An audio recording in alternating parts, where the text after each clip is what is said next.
And good afternoon to all of our viewers and listeners out there in it's not Radio Land, it's podcast and video land on Facebook. I'm Kevin Hastings today, along with Tom Cinefani, Zach Mayu, and Hunter Yancey today with Joxx Sports Talk. Once again, we've got another week of basically no sports, but we've got some sports. We've got golf, we've got NASCAR. We've got some other announcements to make as far as in the KTC, I guess, family and stuff like that. East Lincoln's Alex Burleson was drafted this week by the St. Louis Cardinals in the second round. He is supposed to give us a call, us talk to him maybe Saturday morning, guys. So kind of give you guys a heads up for that. If it's not this weekend, it'll be next weekend. But Alex is supposed to talk to Tim today on their show on the radio, and then get us some contact info, and maybe we'll get to talk to Alec next week. But the pitcher outfielder drafted in the second round from the East Lincoln Mustangs is now going to be in the St. Louis Cardinals organization, and we'll have a talk with him. Today we've got some high school golf tournaments coming up. I'll go ahead and mention them real quick. July 24th and 25th. Shelby's the 24th. Burns is the 25th. And September 25th is the Cleveland Community College Yeti Tournament. I just talked to Gene Bowles earlier today. Hello, Gene, if you tune in to the show at any time. Thanks for giving me a shout out on the text. We're going to get with him on some more when they're getting ready for fall ball. He was talking about it. He's excited. The JUCO level this year in baseball, guys, is going to be ridiculously good because of the Major League Baseball drafts. Only taking 5 rounds instead of 20. You just do the math on how many players are going to be looking for somewhere to play, or especially the college kids that were going to be drafted in the college ranks. I'm not an expert on JUCO ball by any stretch, but that is basically kind of the word we're getting out of that. Let's see. We're going to talk NASCAR in just a few minutes. We've also got to talk a preview for you guys. Skunks in the outfield. Mm-hmm. Tom, do you know anything about skunks in the outfield? You're probably referring to a particular play that's used to deceive a runner that is illegal. Yes. Yeah. Have you ever heard of it, Zach? I had not. Tom, do you know the play? How it works? I think what it is the guy on first base gets a lead, and he goes towards the outfield and tries to establish a baseline. Right. Like he's running to the outfield, and meanwhile, like a guy on third base. It's a first to third play. Yeah. And the reason I'm bringing it up is that it's anniversary of this play, and ESPN talks about it, and I like going over it and kind of I like talking trick plays in baseball and some fun things you can do. And this play, Zach, lasted over 2 minutes. A baseball play that lasted over 2 minutes. So what they did was, first and third situation, I'm going to bring up the story online and kind of go through the play. The coach got it out of this, believe it or not, this thing right here called the Trick Play Guide, a must for coaches, players, and parents. Most of them are just, fun little stuff you can do. Most of it's cheating, Tom, like trying to run past third base when you only got 1 or 2 umpires when they ain't looking. Right. Things like that. But the way this play ended up being run is these two teams knew each other really well. It's kind of like a Bessemer City, Cherryville, Shelby Crest type of thing, where everybody's plays, everybody what's going to do. Bobby Dale versus Grayson out here. That's the type of thing you'd see. So it's called skunk in the outfield, and as you can see, Zach, if you're looking online there, the runners and R on an 0-2 count, the runner ran into the outfield while the pitcher was on the mound. It's basically kind of like a delayed steal where you're supposed to make the defense mess up. It's all you're doing is trying to make the defense mess up. And Tom can kind of explain it. I think they've even changed some of the rules to disallow this play now, but in some instances. But like the runner, basically the base runner, Tom, explain, like people think that the baseline is base to base, and that's not technically what that is. That rule is what they were using to do this. You establish your baseline as soon as you start running, you've got to run directly towards the base. So if he's way out there, then his baseline is direct to to second. From basically right field to second base. Right. So, like when you see a runner on second, he gets depth on his lead. You ever heard the coach yell that? And the runner backs up. So they start their line actually not – the line – most base runners from second base, their line is about 5 or 6 feet behind second base to third base. So that's when they say 3 feet out of the baseline. Tom, it's where you start from, right? Right, and you've got to judge, is he running to the base? Because if he's like 5 feet out and then he just runs in a straight line, he's out. Yeah. So I mean, what I'm going to do quickly when I see that guy, as soon as the ball's turned, just declare that guy out, and and so you don't have to mess with that. Get that guy back at third and get that junk out of the game, because that's got no place in the game, and it confuses umpires too. I mean, I think that's the point of it, is to confuse everybody, and it's a gimmick, it's a junk, it has no place in the game. But that's the loophole they're saying. Well, it doesn't say anything about it. It doesn't say. There's nowhere in the rule book, I guess you could find, where he can't run into the outfield. Right. So once he runs into the outfield and you throw it to second base or to first base, well, he's either got to run directly back to first or directly back to second. And he'll just stay out there in the outfield. So here's kind of the explanation of that rule. A runner is out when he runs more than 3 feet away from his base path to avoid being tagged. A runner's base path is established when the tag attempt occurs and is a straight line from the runner to the base he is attempting to reach.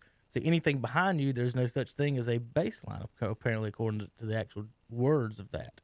If no defender is attempting to tag the runner, and this is where the guy is allowed to go in the right field according to this explanation, if no defender is attempting to tag a runner, there is no baseline, and the runner can go anywhere he wants. He can walk into right field if he wants, and that's what they're saying the start of that play is. And so the coach was talking about, like I said, just to send him out there and see what happens.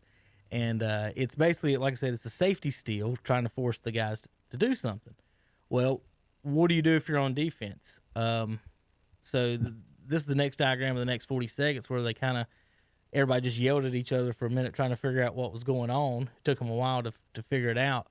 But Zach, what would you do, or thought, or Hunter, as a defense to that particular play? The runner's off base at third. You got a guy in right field. Would you just get back on the mound and pitch, or would you do something else, or what, would you have a strategy? There are strategies to stop it. One of them, I'll tell you the main strategy here in a second, if you got any ideas. So so this is not like the pitcher hadn't threw the ball to home plate yet. No, it was 0-2 count. He was on the mound. The runner starts walking to right field. So he still hadn't threw the pitch. He hadn't threw the pitch. The pitcher steps off the mound. Now, the offensive team's coach gave the pitcher a lot of credit. He said the first thing he did, which was smart, and I don't know if Tom notices this or not, is the pitcher walked off the mound to the flat ground. So if he had to throw, he wouldn't be throwing on a hill. Part of their play they ended up adjusting is the pitcher. He wanted the pitcher to give the ball to the second baseman because he had the best arm in their infield. I don't know why he had the second baseman with the best arm was at second base. But anyway, that coach just happened to have that guy at second. He's the one that ended up, with the ball in the play. So anyway, it just basically turned into a standstill, and they wasted 2.5 minutes of everybody standing there and with nothing happen. The pitcher basically finally gets back on the mound, and the runner in right field, he can stand there in right field, or he can do whatever he wants. So, but they basically ignored him, kind of like you would an early steal. It ended up what they my major. If I was the guy, I'm just worried about the guy on third right now. Right. Because you don't want that run to score. Right. That's my first. But here's the rule: an individual runs bases in reverse order to confuse or to make a travesty of the game. So the umpire's trump card is the old travesty of the game. Oh my God! No, but it's in the rule book, Kevin. If you run into the outfield for 2 minutes, you are making a travesty of the game. You just call him out. Time, you're out. You back to third. Can't have no fun around here, can we, Hunter? Well, no, I don't. No fun with Truthfully, Tom. I don't care. No fun with Formations and shifts, offensive stuff. I just don't care. It's weird, but that would be an easy call for me. Easy call. I let them play all the day. Y'all You just would. I'm not. That's fun, Tom. It's not fun if you're the umpire, because you got to clean up the mess, because everybody's going to be saying, "Oh, well, so I'm just going to, well, why is he out? He's making a travesty of the game." And of course, what the coach is going to come back, any good old redneck ball coach is going to say, you're the travesty of the game. Exactly. And then guess what you get to do next? Throw him out. You're out. I mean, Awesome. you are ejected, and then you're going to have to get the local sheriff to come down. But Yeah. that's people that I've known some coaches. I'm not going to name any names, but I can imagine if a few come to mind that would try that play. And if you have to resort to things like that, it just means you're not a very good baseball team. I mean, good baseball teams are not going to do that. You know, you ever heard of a state championship team that had to resort to the skunk in the outfield play? That was the state championship. Did they win it? Did they win They it? won that game. That was game 2 of 3. They split. Well, that and makes then it. See, that makes it especially. That makes it especially. it was a state championship bad. series, Tom. That makes it even worse. How long ago was this? 9 years or so, something like that. That 1998. That makes it even. That's 22 years. That would have ago. been the Ralph, those guys' team. I said year, that wrong. wasn't it? 2006. Okay, 2006. It was, they put a bunch of dates in one paragraph there. I mean, that's if you're a state championship baseball coach and you're doing stuff like that. I don't know how you got to the state championship. That's just horrible. That's horrible coaching. That's a horrible example for the guys. You're making a travesty of the game. I don't understand why anybody would do that. Now, I could see the one that got in the Legion World Series, maybe it was 1 or 2 years ago, where you fake the throw and the guy, the second baseman's like, "Where is it? Where is it?" And the guy on second takes off the third. That's a travesty. That's pretending. That's not a travesty. Wait a minute. That's Wait a legitimate. minute. That's not a travesty. So a guy walking to right field is a travesty, That but is. but let's all pretending to make fake tags and where the ball is not a travesty. Now, you can't, in high school baseball, you cannot make a fake You tag. can't fake the tag, but you can fake a throw and everybody run around like chickens, like you just said. But that's different. That's deception over travesty. That's just a travesty of the game. You just run Tom. out to the What's a outfield. fake a tag? What's the You can't Fake you tags can't, obstruction. In high school baseball, you award a base. You cannot can't tag somebody without the ball. It's a safety issue. You cannot tag without the ball. Oh, okay. So you're just acting like you had the You ball. can't pretend you Okay. have the ball Yeah. and fake tag. So Like, what- you don't what- want to runner slide when you don't have to. Right. He could be running full speed. Kevin, are you meaning to show your Facebook to everybody? I was trying to, but not really. What'll happen too is it's like, okay, I missed the ball, but I'm going to hold the tag on you to make you think you're being tagged. Meanwhile, the ball's in center Yeah. field. If that's in high school, you can you can say, okay, that's obstruction. You third base, and that's where it's going to happen a lot. Is either at second base where you're trying to pick the guy off, it doesn't catch it, or at first base where he's diving back and he doesn't really see the ball, and then Right. you don't have the ball. Now, if he thinks he's got it and he tags next, Little that's not a fake tag. But then if he realizes he doesn't have it and holds it on him, that's a fake tag. In NCAA, you can fake tag. Pro ball, you can fake tag. Huh. But in high school, you I can't. didn't know that. 152 seconds is what it. Know that. What it ended If up. that's not a travesty of the game, holding up the game for almost 3 minutes for that. Wait a minute. Who held up the game? The pitcher held up the game. No. The No, runners can take whatever lead they want, No, Tom. the- If the the- pitcher wants to pitch, he can pitch. You know why I hate coaches like that? Because they just create a mess for you to clean up. But They're just going to create a mess. The guy with the ball you to is who clean held up. the game up. The runners. No, if- the coach who told the kid to run into right field is the guy being a jerk. Yeah, but he's not holding the game. The pitcher is. He's the one with the ball. Like, you can go pitch anytime with the runner standing in right field you want. Please, one of you tell him, besides me, What? about how this is ridiculous and it has no place in the game. See how much simpler it would be for me if I was calling that game? 5 seconds. Right. You're out. You back to third.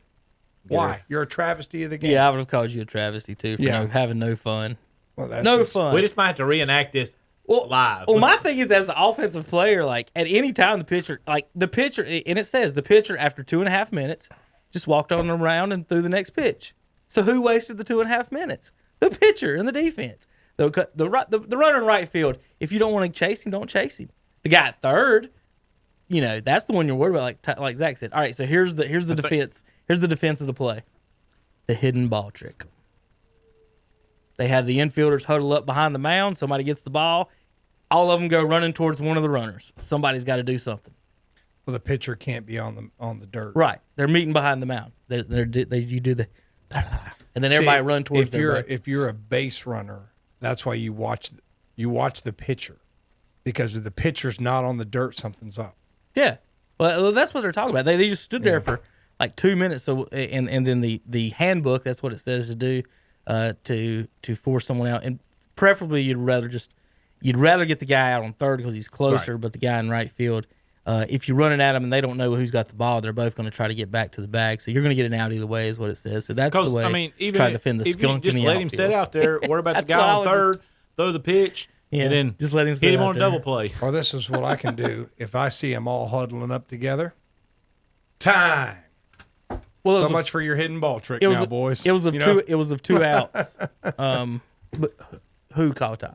I'll call time. You talking about the The umpire? umpire? Yeah, I'll call time. So if there was a runner 10 feet off third and a runner in the outfield, and the defense huddled up behind the mound, you would call time and end it off. If you see them all huddling up, especially in a two-man crew, okay, if they're all huddled up, And there's live base runners. but a lot of times in that I've never seen an situation, umpire call a time on live base runners.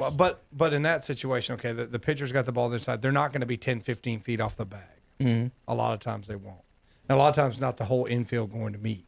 It's going to be it might be the first base. It's usually when you do the hidden ball trick, you're trying to get the guy at first base. Because usually he's not going to going give it to the first baseman, and the first baseman will right, walk over and tag him out. No, this Exactly. is after the play has already started, is what I'm saying. You don't do this before. You do the hidden ball after the guy's already run into right field.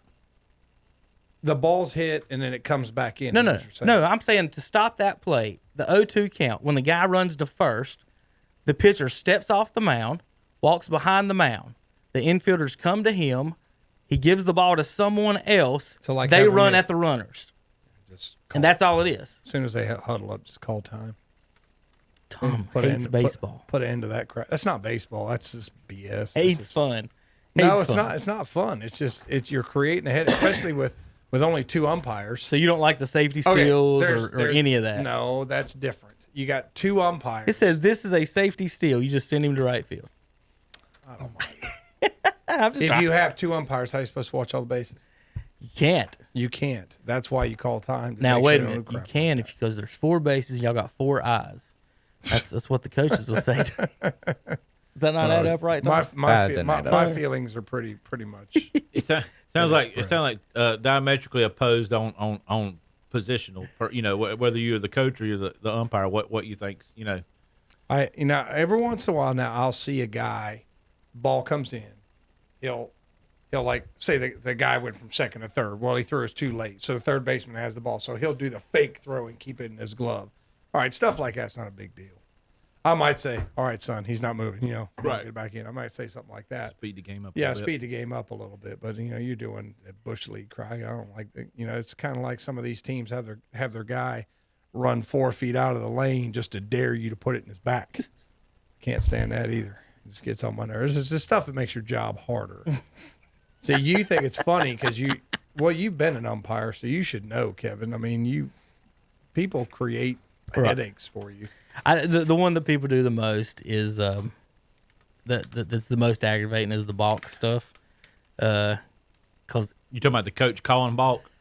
no, well that and the every pitcher, especially not once the 15-year-olds and stuff, they're usually pretty good about it. But the 9 and 10-year-olds and all 11 and 12-year-olds, they do their best to do all the Satchel Paige, Warren Spahn, Phil Necro. They'll get up there, acting like a fool. Gail Goodrich, all those guys that used to act like fools on the mound and do all this. The Clayton Kershaw 9-point stop or whatever he does on his windup, they do all that stuff trying to force. The rule on a balk, Tom, is you're not supposed to deceive a runner, right? That's the basis of it. Is a move to deceive Illegally deceive the runner. to deceive the runner. But I mean, that's pretty much all they're doing is doing just random stuff, and then they don't come set, and then they throw it, and then that coach starts complaining to call a balk on that kid, and then you're like, well, coach, if I start calling a balk on him for that, guess what? I'm going to call on your kid the next inning. We called 3 A balk. We called 3 Sunday. We called 3 balks on the same kid. Yeah, that's mean, it. What's the biggest part is they not coming set. That when they don't come set, especially a left-hander, like when a left-hander does not come set, Yeah. then it gets confusing as you as the umpire of where the ball's going, and you can't lock in, and it's not fair to the batter either. So with a left-hander, in my opinion, it's worse. But you got to be careful because you as the umpire have to make sure that you know where he goes first. Because I've got caught calling a balk and he threw it to first base. and then have to correct myself, and that's never a pretty sight. As soon as you call one, you're going to have to call one the other team.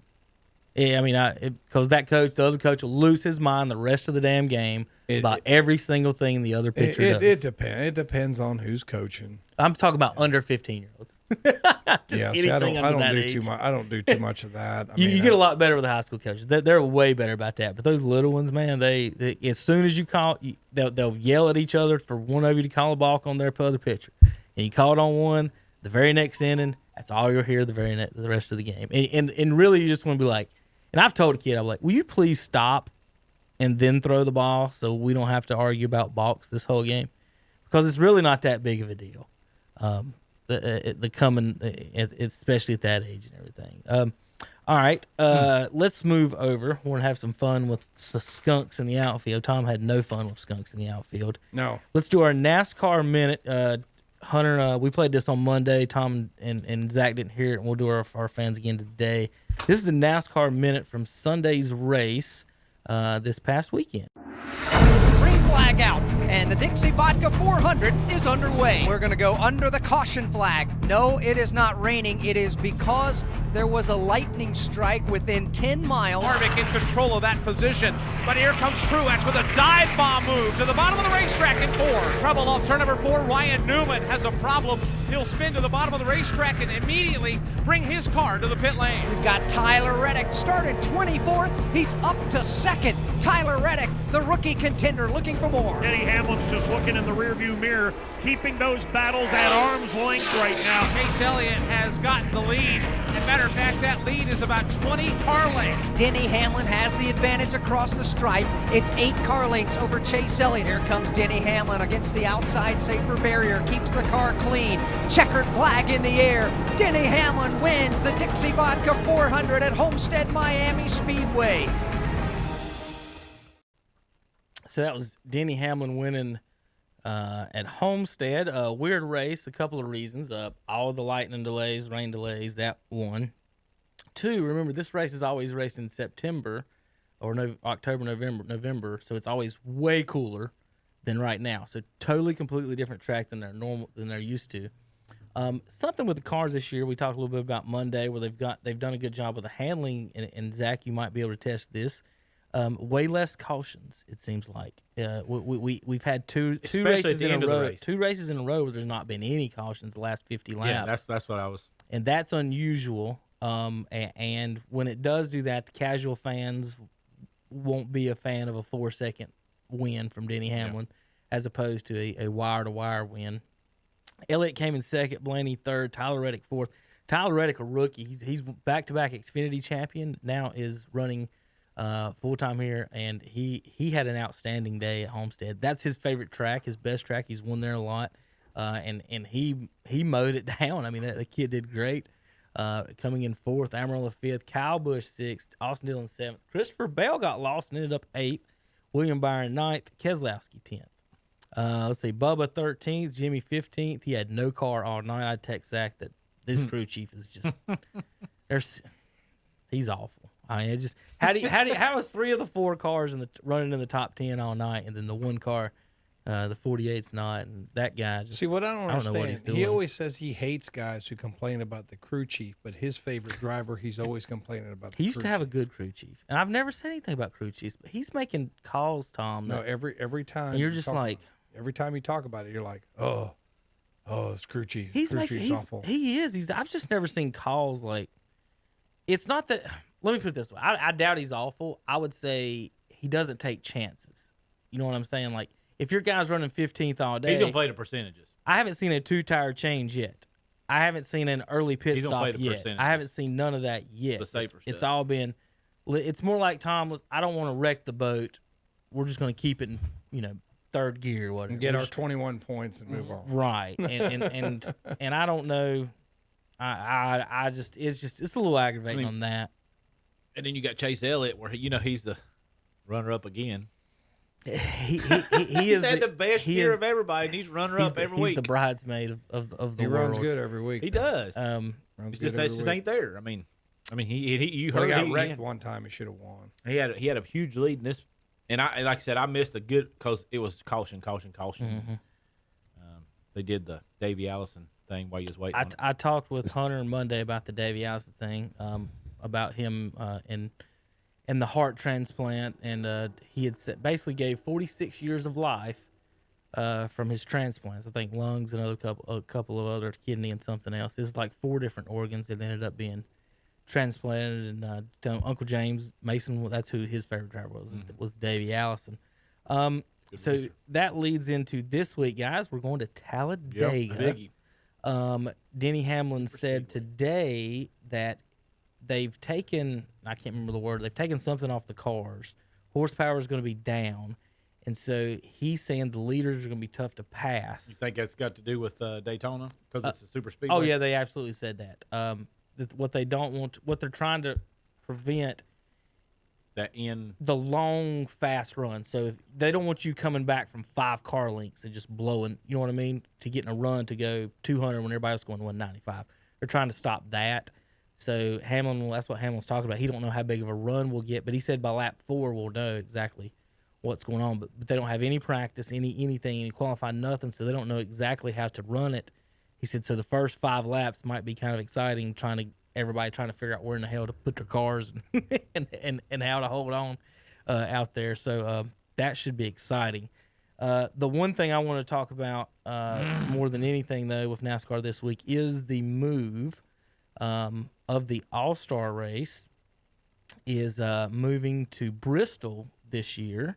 Wednesday, July 15th. It was originally scheduled, of course, for Charlotte, and then when everything got rescheduled, it was pushed back to Charlotte on July 15th.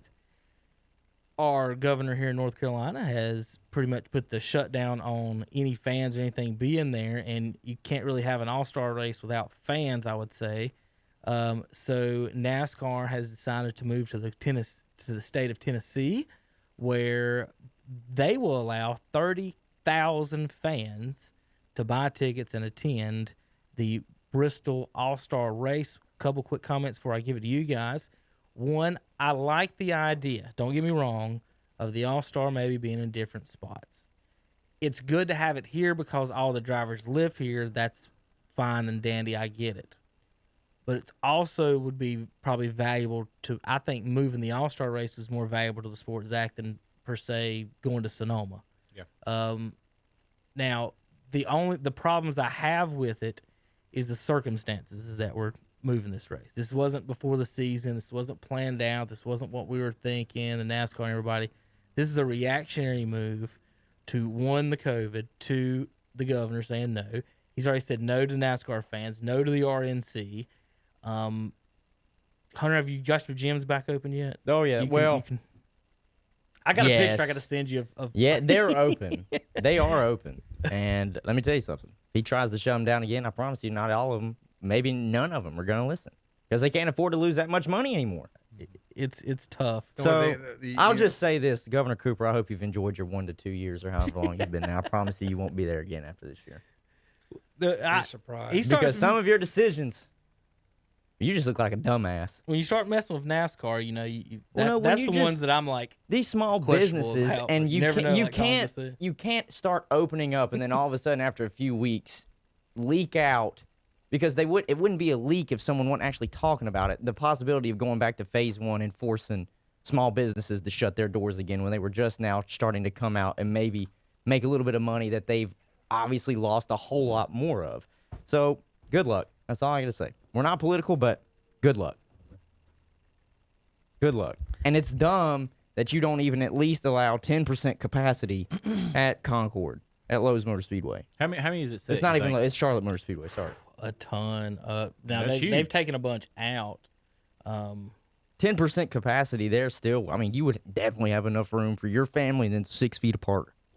Well, that's the thing is that I've had my thoughts on it as far as, you know, coming back on the high school kids and everything. Like, how are you going to tell me that you can tackle somebody but you can't sit in the stands 10 feet apart from someone? That one's kind of weird to me. Tom, are they going to implement 6 feet apart in classrooms?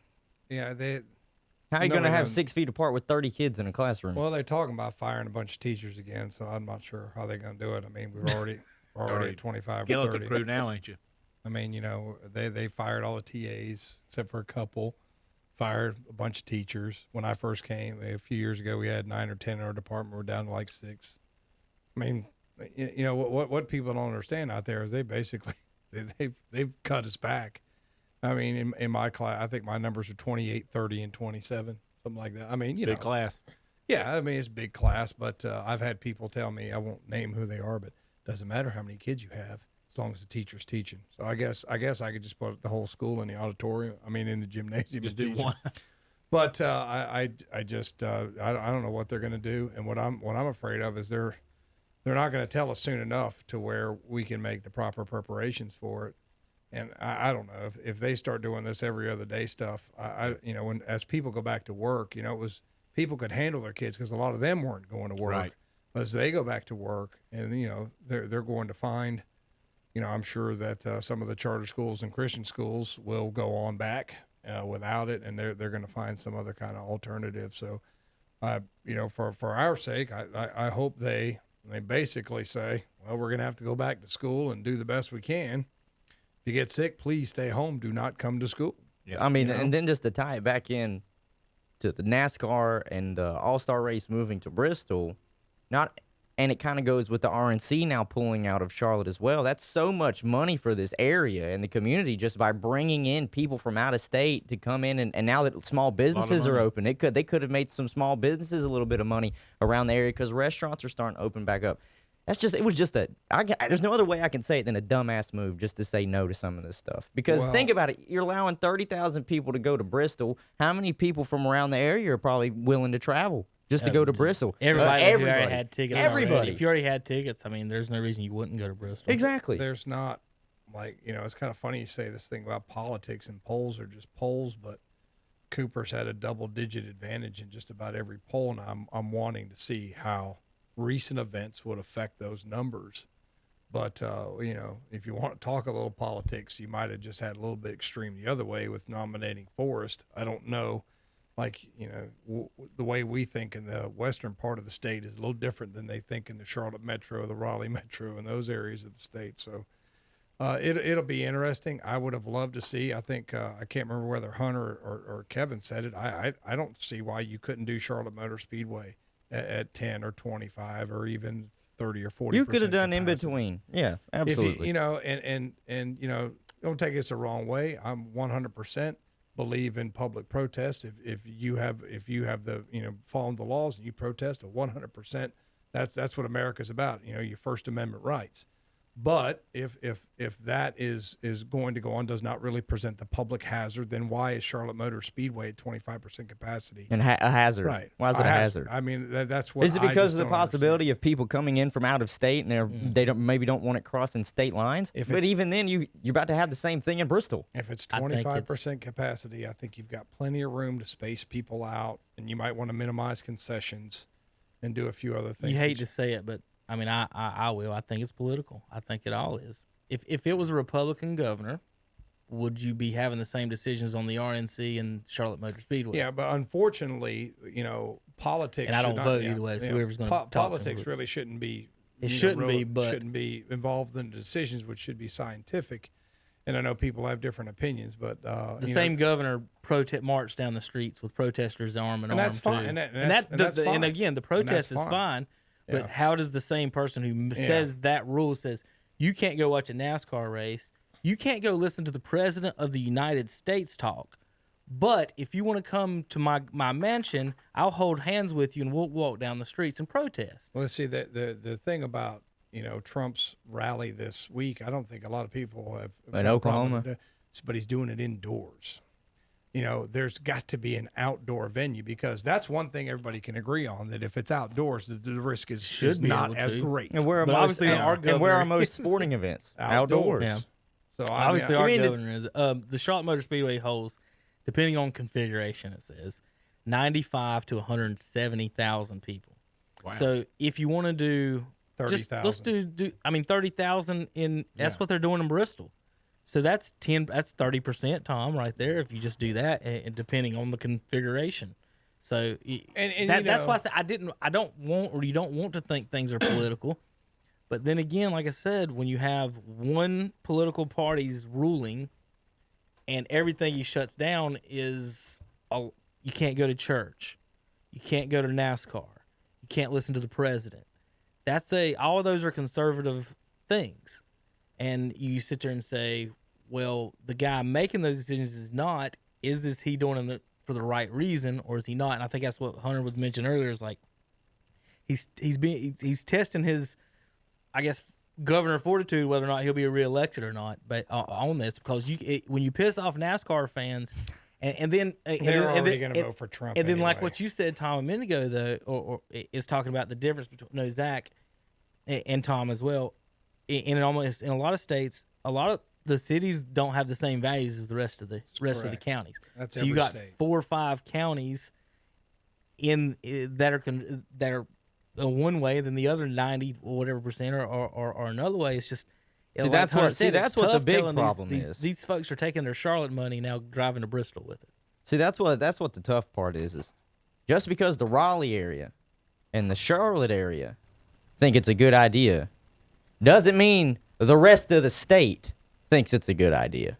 I mean, come on now. We in rural North Carolina are not as on top of each other as Charlotte and Raleigh. So therefore, we should not have to follow the same rules as Charlotte and Raleigh, because a lot of it doesn't apply to us. I guess the fear is that they think, okay, well, if Shelby's not shut down and Charlotte is, then Charlotte comes here and brings that crap here. I guess it's kind of the calculus on that. I don't know. I will forever, and you don't want to hear, but I will forever think this was a scare tactic. So I will forever think this was a scare tactic. Not the virus. Not the virus. That's your gym. No. I don't think it's a scare tactic as much as we're getting inconsistency and confusion because what we're facing is not fully understood, and we get. I think that's the biggest problem. You mean like the first 30 days where the leaders of the health world told us that only medical people should wear masks, and now everybody's supposed to wear masks? Like, and how they did say, and how they said it lasted on surfaces, and now they're trying to say you can't contract it on surfaces. And now the newest thing is if you have type O blood, you are most resistant to the virus. So see, like, I guess that's what I'm getting at is the data is so inconsistent and the information is so inconsistent. I'm not going to say that I will never say that the virus is not real. I think the mass hysteria and the living in fear that they're almost trying to implement right now is what's ridiculous. And the death rate on it was higher than other viruses, but most people it does not kill. And I think we know who the most vulnerable are. Just like my parents, they go to Myrtle Beach every year. They're in their 70s. They're not going this year, and I think we're going. And they said, well, please, when you get back from the beach, don't come over here for a week. And if people would just take that responsibility on themselves, that if you're an at risk, then I'm not going. You got to let the people almost have to just police themselves. Yeah, I mean, you can't just have them hoard up. The problem is a lot of people don't have common sense. I mean, it's a tragedy. That is I mean, true. We do got a lot of dumbasses. I got one for you. No, but before that, like I'm in the store, and I stay my 6 feet apart. Mm-hmm. And if I'm going in a crowded place, I will I got a little cloth mask. But if it's not crowded, I'm not wearing it. No, I'm not. So. Same when I see people driving in their own car all by themselves with a mask on. Zach, on a scale of 1 to 10, what would you rank the average American's intelligence? Oof, now we're getting down a rocky path. Average American. We're getting down a rocky path. Like if you took every American, averaged it out, what would 5? Let's say we're 5. Well, we're going on a scale of 1 to 10? Let's just, That's I was about to say, because it's an unfair question because there's multiple intelligences. There's an average. No, there's multiple intelligences. Just hold on a second. Okay. I was about to say, you can't tell a fish to climb a tree. So, I mean, everybody's different. Right. So if you just put 50,000 people in there and make them take a test, what's the score going to be? Right. Yeah, okay. but what's 5. the test on? Okay. What's the test on? Either way, it don't. It doesn't I ain't even matter. got to the point of what I'm asking yet, Tom. Okay, well, hold get to on. the point. Get to the point. What my point is that whatever you think how dumb the average person is, that means the other half of Americans are dumber than that guy. That's what I'm trying to say, Thomas. However dumb the average person is, half of Americans are dumber than that guy. People did stop buying Corona beer because they thought it was linked to the coronavirus. And the president insinuated you could inject germicides, which is just kind of. But I mean, I think it just goes into the general not knowing what we're up against. And to bring it all back round circle, it's stupid that they will not have the All-Star race in Concord at Charlotte Motor Speedway. But I will say this. This is NASCAR's opportunity to test if they do want to pull kind of like, how the Super Bowl goes to a different city every year. This is for their All-Star race. This is a good opportunity. I'm fine with it. It's just a shame that the RNC is getting pulled out and the All-Star race is getting pulled out, which could have drawn in more money to this area now that people are starting to be able to actually go back to damn work. To me, like the conventions are a dinosaur. The conventions are outdated. The conventions are no longer needed. Why are we still having conventions in 2020 when we have the primary system? The conventions were pre-primary. They were prominent. They mean nothing. They might mean nothing, but do they not bring an economic boom to Charlotte? Do they not bring a couple hundreds of thousands of people to Charlotte? You could do different things with the public money that's spent on those conventions. And I just think that it's outdated and it needs to be done. Just think about it. What they gave, how much money did they give to Charlotte? A couple $1 million to host this, and what do they do with it? They got to give it back now.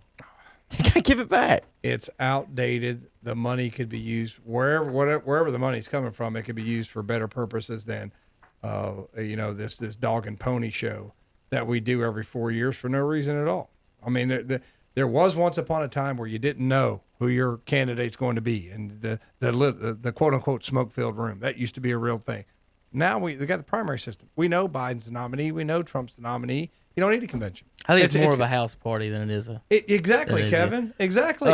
Get rid of it. But I'm fine with the house party if it brings money to the area. Do you watch the convention? I don't give a shit. Okay. You made my point for me. Well, listen to me. You just made my point. Now, just because I don't give a shit doesn't mean somebody else doesn't, and it doesn't mean it's not going to help the mom and pop that just opened up on the outskirts of Charlotte by bringing in people. It's not going to help mom and pop. The waitresses. Oh, you think so? It's not going to help. The local waitresses and waiters are going to miss it. The local adult establishments are going to miss it. 100% true, right? If a couple day event's going to make and break your mom and pop's business, I just don't believe that. I'm not saying it's going to make or break it. I'm saying they're going to really enjoy that maybe extra $1,000 they make that weekend. That's in the adult business industry. I'm still upset for Chase Elliott. I know. Poor guy. Poor guy. But the latest poll is kind of Cooper up 12. I have a hard time believing that. I don't believe any polls. Hillary was up a bunch. Yeah, the day before the election, and it was a 98% victory. Is what the that's what I'm saying. The main pollster. I don't believe any polls. Media can twist that however you want it. Well, right. We work in it. We know this. Real Clear Politics will do the average of the various media, conservative, liberal, blah blah blah. So they named some Hall of Famers to the NASCAR Hall of Fame.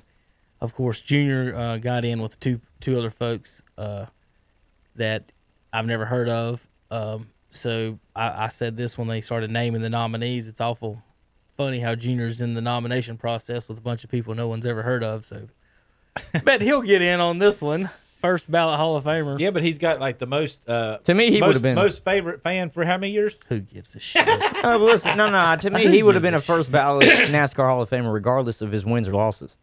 I mean, and you know what? I'm gonna say it. It's because of his last name. It's because for him, he helped keep a fan base. I don't think alive. it's because of his last name. I think it's because of his first name. Because Dale has other kids. Yeah. And if Kerry Earnhardt was running the same stats that Dale was, I don't think you just think it's because it's Junior. Yeah, no, I do. And I'm a Dale Jr. fan. Two-time 500 winner, was chosen as NASCAR's most popular driver 15 times. Yeah. I'm telling you, it's because he kept the fan base alive. He got 76% of the vote. His first name. He did a lot for the sport, even if he didn't win, just by keeping people keeping a fan base intrigued. I wanted him to win every single week, and I had to watch Jimmy Johnson win every single week. Yes. No, yes, you did. He won. I hated it. He won most popular driver 15 years in a row. Yes. Yeah, 26 series wins. 26 wins. So if you want to look at it this way, which I you think could word it and say that's my opinion. The impact that he had just off the track with fans is what got him in his first ballot Hall of Famer. More than his. It wasn't just what he did on the track. Oh, I agree. I agree with that. So this is Mariano. I just have no problem. Tom, you're not the biggest race fan. So this is Mariano. This is Mariano getting 100% of the votes to me. It goes back to and he goes back to stats in the baseball Hall of Fame versus this is your stats you're putting into the racing Hall of Fame. This would be like somebody getting in with like a 249 batting average in Baseball Hall of Fame. That's the way I see it. I might be wrong. 26 wins ain't that 26, but 26 wins are still 26 wins. I mean, any win in NASCAR is big. I mean, what do you have? You know, 20-year career. yeah. So I mean, he didn't averaged win a like lot. 1.2 wins He a didn't year. win a lot. But that's not Hall of Fame. I wouldn't Yeah, say it's, yeah, man. I wouldn't say it's a 249. I'd say it's more like a 275 guy. okay. Yeah, but I mean, it just depends on which Hall of Fame you're trying to compare Definitely it not a to. 300 If I guy. counted Yeah. right, Right. he is 31st all time in wins. If I counted I mean, right. it just depends on And what your no- definition of the and Hall of Fame is no for ch- NASCAR. and no champions. Yeah, he never won a championship. Yeah. Now, Now, he as did far win as- Daytona 500, what, twice? Yes, as far as I know he won it as like what once. Hunter's is talking about, as far as what your definition of a Hall of Famer is too, because looking at some of the older guys, a lot of these older guys are getting in with no wins like that. Yeah. They don't. They're just some of the older guys used to run. Bunch of people used to get coming second, third place. Richard Petty are getting in the Hall of Fame, and David Pearson. Let's see, I think people just will have a problem with it. That was first ballot, but like his first time even being on, I'm just like, I think it was deserved just because of what he means to the sport, Impact on the impact that he, and I don't even mean on the track. Even though, I mean, like you said, 26 wins is still 26 wins, and some people don't even have 5 wins in the Look at it this way. NASCAR series. If Dale Jr. Zach was never born, Kerry Earnhardt did what he did, and we didn't have Dale in NASCAR for 15 years, would NASCAR have missed him? I don't think so. I don't know because, if you could say that he would have. in the time that he was coming, I mean, like I said, Jimmy, And you're a fan. Jimmy You're was the a- guy. you're a junior fan. I was That's a why I junior wanted to ask fan. you. When he left out, I started pulling for Kyle Busch. Mm-hmm. And Oh no, another Kyle Busch fan. I love Hunter that aggressive driver. 100 wins, baby. Yes. Yeah, 200 is what he's counting. well, you were a Dale Earnhardt fan in Yeah, your youth. you're Yeah, right. well, I mean, it makes sense. A lot of the Dale Earnhardt fans are now. Yeah. And see, I didn't even get to And the see reason I Earnhardt, like so Kyle I just is like because I aggressive think driving. Kyle mimics Dale as much on the racing field because he's aggressive, and that's why I like Kyle Busch. Jimmy Johnson was the man, and Tony Stewart to even another degree on that was Well, Stewart won 49 wins. yeah. I mean he's solid. Here's the people. Here's who. He's That's got the two 49 that I would- wins that's and the a two that murder. I would- Are murderers allowed in the Hall of Fame? We'll see. In the, I mean, we have one in the Pro Football. Hall well, of he's Fame. already in the Hall of Fame. Yeah, that's Tony right. is? Yeah, he's in it. So Tony yes. is. Yeah, he was named in last I year. missed that. They actually put drivers in last year. It was Tony Stewart and missed a couple that. other guys. So Bobby Labonte, of course, he won a championship. He's in 20. He had 21 wins. Benny Parsons 21 wins. Terry Labonte won a championship. He's only got 22 wins. The active drivers. Here's your active driver list: Ryan Newman at 18, Clint Boyer 10, Logano at 25, Martin Truex 27. So Earnhardt's between Logano and Truex right now. Joey Logano. Slogano. Yeah, Carl Oh, Edwards. Hunter slow. calls him. Carl Oh, Edwards slowy. 28. Pretty impressive for Logano. He's not been in it that long. Kurt Busch No, he's young. has 31 wins, more than Dale Earnhardt Jr. So would you say Kurt Busch he's won a championship? I would put And Kurt Busch five more- above Dale and Earnhardt 5 Jr. more wins. And I'm a junior fan. He's won a championship and 5 more wins. Is he getting I in the never Hall of liked Fame? Kurt Busch. But This is the way NASCAR should do it. As soon as you're done driving, put him in the Hall of Fame. I think that's the direction they're going in. What was it? Cole Custer, Hall of Fame, 2030. Hey, he finished in the top 20. Is 17 Kurt Busch a times. Hall of Famer, Zach? He has to be if Dale is, right? oh, he is. He has to be now. Because Well, I don't he's see- won a He's won championship. He championships has more and wins. 5 more wins. Listen, Listen, I was more gonna say, wins than I don't junior. see how if you're talking about Hall of Famers, How how you many's don't, how Rusty you got? leave out a championship. If you're in the champion, you should be in. How many it. Rusty- especially how in many Rusty Wallace NASCAR. got? Wins, Rusty's got a bunch. 55. He's Kyle Busch just passed Rusty Wallace. Kyle Busch has 56. Keselowski 32, Kenza 39, Denny Hamlin 40. He just won his 40th. Kevin Harvick 51, which he didn't win 29 of them until he turned 3500. Big old question mark. Kyle Busch 56 Big old and question Jimmy mark. Johnson 83 are all-time I wonder why he's winning so much. wins leaders. Made Waltrip have 84. 84. Waltrip and Bobby Allison sitting one ahead of Jimmy for 2 years. That's insane. Just totally insane. Jimmy's A long got way 80 to go to get to Jimmy's Kyle got Busch, though. 83, right? Jimmy's got 83. And how many championships? 7. Yeah. And what's good?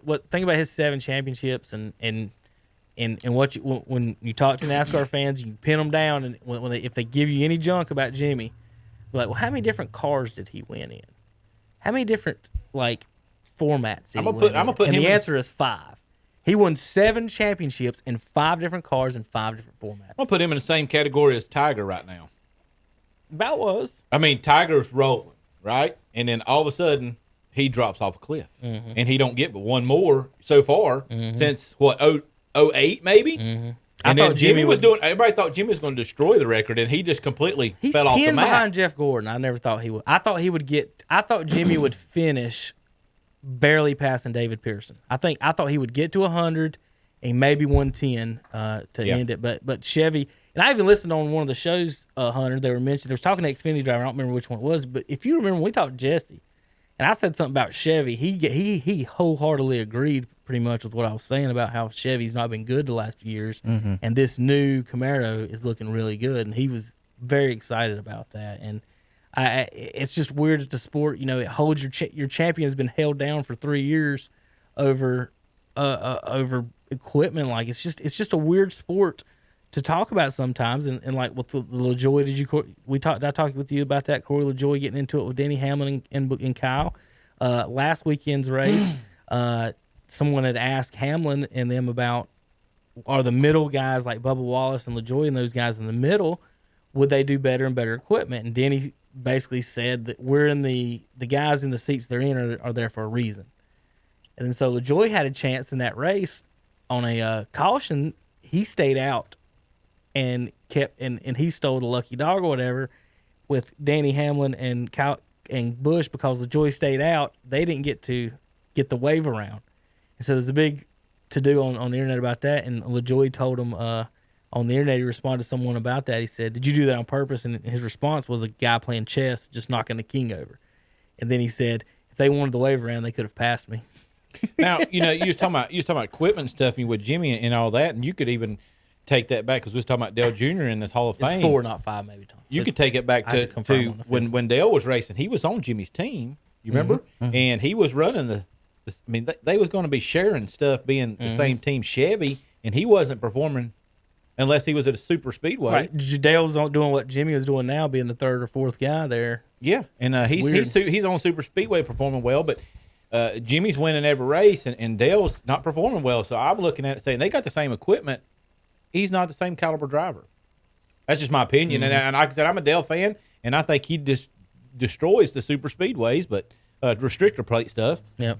But he did good. He did good this past weekend. I think finished what He's top the 5. I thought it was second or third. I was thinking second, but I didn't want to say. I didn't either. I think he was second. So I think he said that was his last. Was it? Well, yeah, he was. You don't never know. He get the itch, come out and do it again. Yeah, I know. So this weekend, Talladega. Next weekend, we got 2 races, guys, in Pocono. This weekend it should be a good race. Talladega. Terry will like Talladega because the guys who don't normally win have a chance to win, and Kyle Busch probably won't. Harry Gant's got 18 wins. Taylorsville's Harry Gant. Chase Elliott only has Taylorsville. 7. He was big. I can remember being a young kid, and he was real popular around this area. Cal Petty's got 8. Yeah, well, the Skull Bandit was one of the best. Yeah. It was almost like a wrestling persona. It's a 33 car, wasn't it? Yeah, the big It green was. Skull Bandit car, and he was super popular. He was a ladies' man. Yep. Is what he was. Everybody, him and Kyle, they like some Kyle Petty and Harry Gant. All right, let's move on a little bit. This is some baseball news. Here is a Major League Baseball agent summing up the owner's poverty cries. Tom, I'm sure you'll like this. The Marlins played without fans for 15 years. That's horrible. Yet still managed to give a player the biggest contract in sports history, Giancarlo Stanton. And then they sold the team for $1 billion profit with 5 competing buyers. So that's what an agent responding on the Major League Baseball's owners talking about poverty and not having fans in the seats. The Marlins played for 15 years without fans and paid one of the biggest contracts paid the biggest contract in sports history to Stanton without fans in the stands. So that's where the players are at on that. It's there's a chance they might not even have a season. The NBA players are actually talking about that, not having a season. There's 100 players on Kyrie Irving's side saying that we shouldn't do it in this I would say, atmosphere. But before the last 2 weeks, nobody was saying anything like that. And then now all of a sudden, now this is a reason not to play, along with the not making love to their wives was Carmelo's reason, and being away from family, and then some of them were scared of getting the disease, and there's all kinds of things. There's a lot of positivity right now that we're going to have football and high school sports, but the way basketball and baseball is acting, I'm not sure. Do you? They're saying we're going to have football, and Ohio State did their pledge. Was that Ohio State did that? Yeah, did you see that where they did their pledge? I did not. That they waived. Billis was all up in arms about that. They forced their I got to put air quotes on everything I say about. They forced their players to sign a pledge, which was basically a legal waiver. Saying they won't sue the school if they get COVID. There's gonna be a lot of that going. And on. every player signed it. And Jay Billis was having a conniption over that. I don't have a problem with that. The only way I don't have a problem with that is if you say, okay, young man, you can't sue us, but if you choose not to play, you can keep your scholarship. And here's the thing. I agree. I was fine with the waiver, but if you dig a little bit deeper into the waiver, it's if you or a family member catch it and it's not reported in a timely manner, you are basically kicked off the team. But you get to go to school. You keep your academic scholarship, but you're kicked off the team. The thing is, how are you going to prove where you got it from? That's you know what I'm saying? Like, and guess what? They're like line at Lowe's, and it has your family that has to be kind of on the same page as it as well. Which to me, look, I understand the fear of catching COVID, especially amongst sports teams, because they are always together and they are always in larger groups.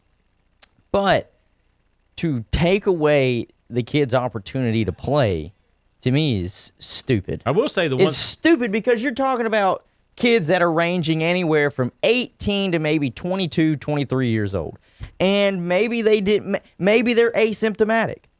Maybe they don't show any symptoms and they don't know about it, and somebody else catches it. So what are they supposed to do about it? And what if they didn't even know the person around them? Maybe they were asymptomatic and they couldn't catch it. So to have that loophole in this, I'm just gonna call it a waiver. That's essentially what it is. It's a waiver. That's what they're referring to in the article as a waiver. It's a waiver, and for them to have that loophole in the waiver, to me, is unfair. Is really unfair, because why can't you just have him do his maybe 2-week mandatory quarantine just to double check and make sure that everything's done, and then reintroduce him and bring him back to the team? They called it the Buckeye Pledge. Yes, I know they called it the Buckeye Pledge, but that's the only part that I have a problem with it. I'm fine with the waiver because it does cover the university's ass. That's really what it does. That they can't get sued if he catches COVID, but I am not for them essentially punishing you for catching COVID and maybe not reporting it in a timely manner. Because like I said, what if he's asymptomatic? He is not going to feel anything. He just has the bacteria. This is what I say. You know, any player in NCAA, I understand you take a risk. I mean, hell, you bungee jump at Myrtle Beach, you sign a waiver, right? Even though I've never done it. But you know, these players, there should not be punishment for not wanting to risk. Right. Like, you know, if you don't want to risk, we're not gonna yank your scholarship. That you get to maintain your scholarship. But realize if you do come to practice, and in the pledge there were all we're going to also do the necessary measures to try to stop the virus as well. You know, even you were saying earlier, you know, you have one of these players. Let's just say his parent is COPD. You know what I'm saying? Right. You see what I'm saying? Where you're going to put him in a bad position. You're talking about your parents. Right. That's why I say that. And I understand that. If a young man has a hardship, it's like, you know, my mom or my dad is extremely asthmatic or something, and it'll kill him. They're just saying, right, you can't participate in anything with the team if you don't come forward about that. I don't have a problem with that either. I mean, but just don't take his scholarship away from him. I mean, not even letting him come back after a 2-week mandatory quarantine? You talk. Especially if he was asymptomatic. You talk. No, he's saying if he don't sign the waivers. I think what he's saying. Yeah. If he don't sign the waiver, don't punish him because my parents, you know, well, are susceptible. There's no sign that showed that they were going to punish right. him. I'm just saying. So far, the report is everybody on Ohio State's team has signed it. So now, look a little bit deeper into the waiver. If he does get it and doesn't know about it, he's kicked off the team. If they find out that he has it and he doesn't know about it. There are going to have to be some protocols on Ohio State side of it There to would test have to them. be, yeah. They're going to have When they come in, I mean, this is our protocol. We're going to test you. We're going to give you, the check your temperature. Do you have any symptoms? Blah, blah, blah, blah. That's what it says. He will be able to keep his academic scholarship, but he will not be able to partake in football activities. Basically, and he doesn't even get to go to them and use the athletic weight. He's done that. And some of these facilities. Sports that are opening up now that have more contact, NASCAR doesn't really have that lot of. I mean, he's in the car by himself. You know what I'm saying? So NASCAR is not going to be the biggest gauge of what Kevin was talking about. These kids, rolling around on a football field together with, Well, if it's Kyle Busch, he's usually like choking out his jackman, isn't he? So I mean, there's some contact there. Yeah, but I see what you're saying. You make a good point. Like some things are not going to be as, have as much contact. I think that's why we're getting away with baseball right now, because really I'm getting calls every day to go work. There's ball games. Yep. And it's a little different than Kevin has sent me. Offensive defensive line locking up every single play. I mean, Kevin has sent me some interesting texts on his feelings on that.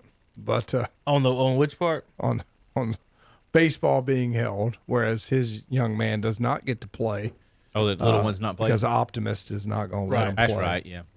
Which they should. But, yeah. Who's the backer?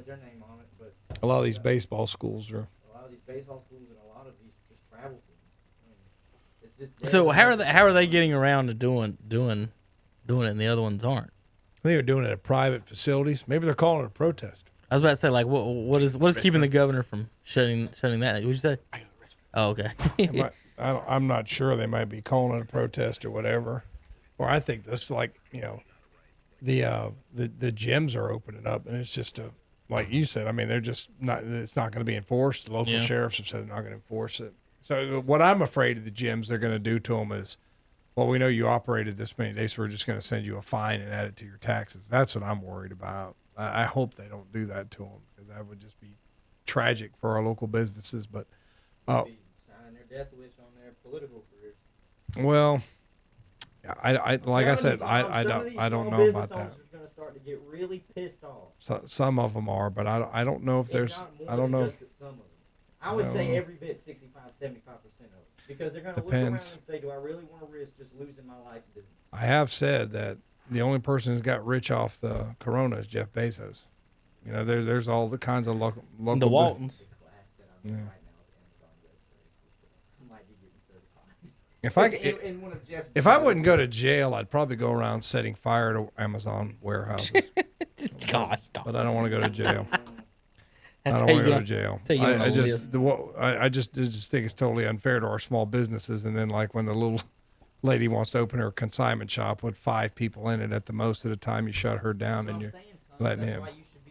And chirp. It's not that I disagree with you. It's not that I disagree with your.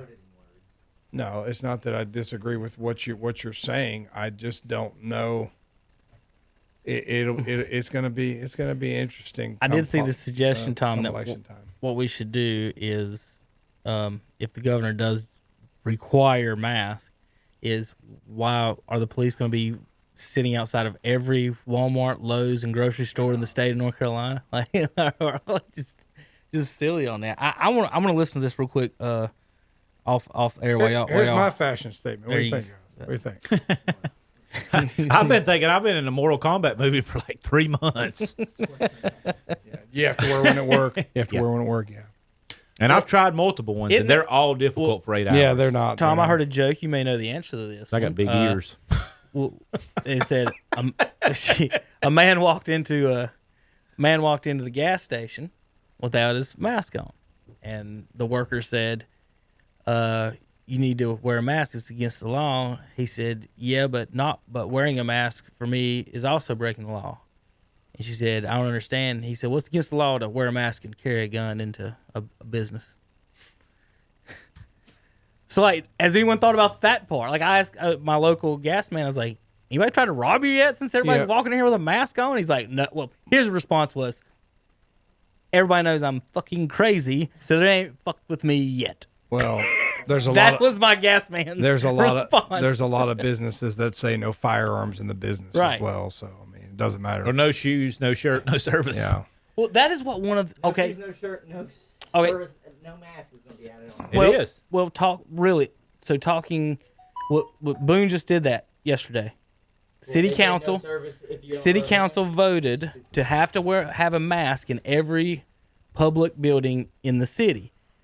It was voted 2 weeks ago 3-2 against it. Well, one of the guys flipped. Wonder why he flipped? We don't know. But one of the guys flipped on the vote, called for an emergency revote, votes to change it, and now the city of Boone, with tons of tourists, is making a rule you're not supposed to have without anybody can have a mask in public. Now, and one of the guys on the council was like, "How are we supposed to explain to every tourist that comes into town here? Are we going to arrest every tourist on King Street? Is that what we're going to do here?" And like kind of like what you're talking about is Boone just voted for that. And Who tours Boone in June? that's the best time. Yeah, it's the best time to live there, but nobody goes on tours of Boone. But the point was, like, how do you get tourists to follow a local ordinance like that? Which, is it even constitutional? Can a city council vote to do that? That's a question about it, and then that's going to lead into the governor's talking about that specifically now. So Boone just did that this week. So that's something, Hunter. I don't know. Are you going to go to games or anything in the public and wearing your mask? I promise you I won't wear a mask. I promise you I won't wear a mask. I ain't scared. All right? I promise you. But it's not to protect you, it's to protect others. Protect me, and it's not. And see, that's that's the only thing that it should be. If you are scared enough that you think you need to wear a mask, then wear a mask. Don't force it on everybody else. Yeah, but the thing is, you are protecting others, not yourself. Like when you say, "I'm not scared," that's kind of... If they're scared to get it, then stay home. No, what you're missing... Listen, no, the universities are going to do the same exact thing. They're going to tell you this. If you can come to campus, come to campus. But if you are scared to get it, then just stay home. What's the difference with everything else? Well, then you're scared. Then quarantine yourself if you're scared. Other than that, everybody else continue with their own daily lives. Well, I'm not sure that's going to work. I know what you're saying, but I think what there's, if you tell people, it then comes back down to, is it the needs of the many or the needs of the few? Well, from the perspective of the government, it's protecting society at large. So it's the needs of the many are coming at the expense of the few that don't want to wear it. Is going to be their perspective on it. It's like there's a few people that don't want. Protecting the few that might be highly susceptible to it, and forcing it upon the many, and all of these other ordinances that don't really it doesn't affect them, but it is affecting them. Well, then they could argue, well, you've taken my right to go to school away because you're not going to make Hunter wear a mask. That's what they're going to say. I mean, I'm just telling you, there's two sides to the story. That's all. There's two sides of the story. I just want to see how. And this is the most crooked story I've ever seen. I just want to see how good the Braves is going to be this year. I was excited to see that. We'll see if baseball even comes back. Yeah, they're in trouble with it. They're in trouble with it. Rob Manfred made I'm just going to say the word again, the dumbass mistake of coming out and saying, I'm not 100% sure if we're going to have baseball. I didn't watch baseball for a good while after. I still don't watch it religiously. I've watched it pretty well for the last year and a half. But after after Barry broke the home run record, I think I kind of dwindled off a good bit, and Braves were for a while, And then they started catching up, and I started watching, and I really enjoyed it. I was actually excited for this season.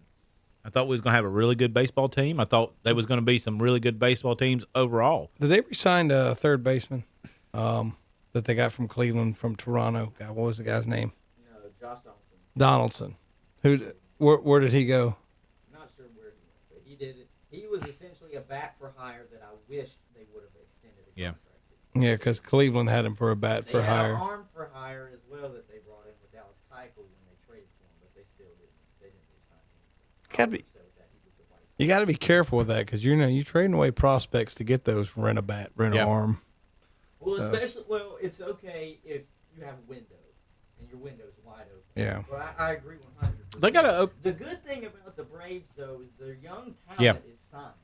They're signed to the Braves. We've got Acuna locked up, Albies locked up. We've got Soroka locked up. We've got Freed locked up, who are 2 young pitchers that show a lot of promise. And then it comes down to, of course, we've got basically the cornerstone that they're trying to build around, and Freddie Freeman is still there. If he can stay healthy. If he can stay healthy. They're trying to get Freddie Freeman to take on the role that Chipper had for years. Yeah. He was the staple and the face of the franchise. Acuna eventually will be that because he is more talented to me than Freddie Freeman is. But that's essentially what they're trying to do, is just have their core little nucleus of maybe 3-4 offensive players and 2 solid pitchers. Because we kind of had that when they won the World Series back in '95, except they had the 3 studs that they had at the mound. Oh, yeah. Glavine, And Maddox. And like you said, they had Avery as the who could throw Avery in as the 4th. And then they had, of course, they had the bats that they wanted. They had Javi Lopez catch position; he could put the ball in play. They had Chipper Jones, who was still a young stud. Fred McGriff. At the time. McGriff coming up at the time. Ron Gant. A young Andrew Jones. Dave at the Justice. time. They had a bunch of players that were capable, that they just kind of built around and said, this is our core nucleus and this is how we're going to make a run. And they're kind of trying to do that right now because we just drafted another 2 pitchers. I know we drafted a left-handed pitcher out of Wake Forest as well. So we're trying to bolster up the bullpen.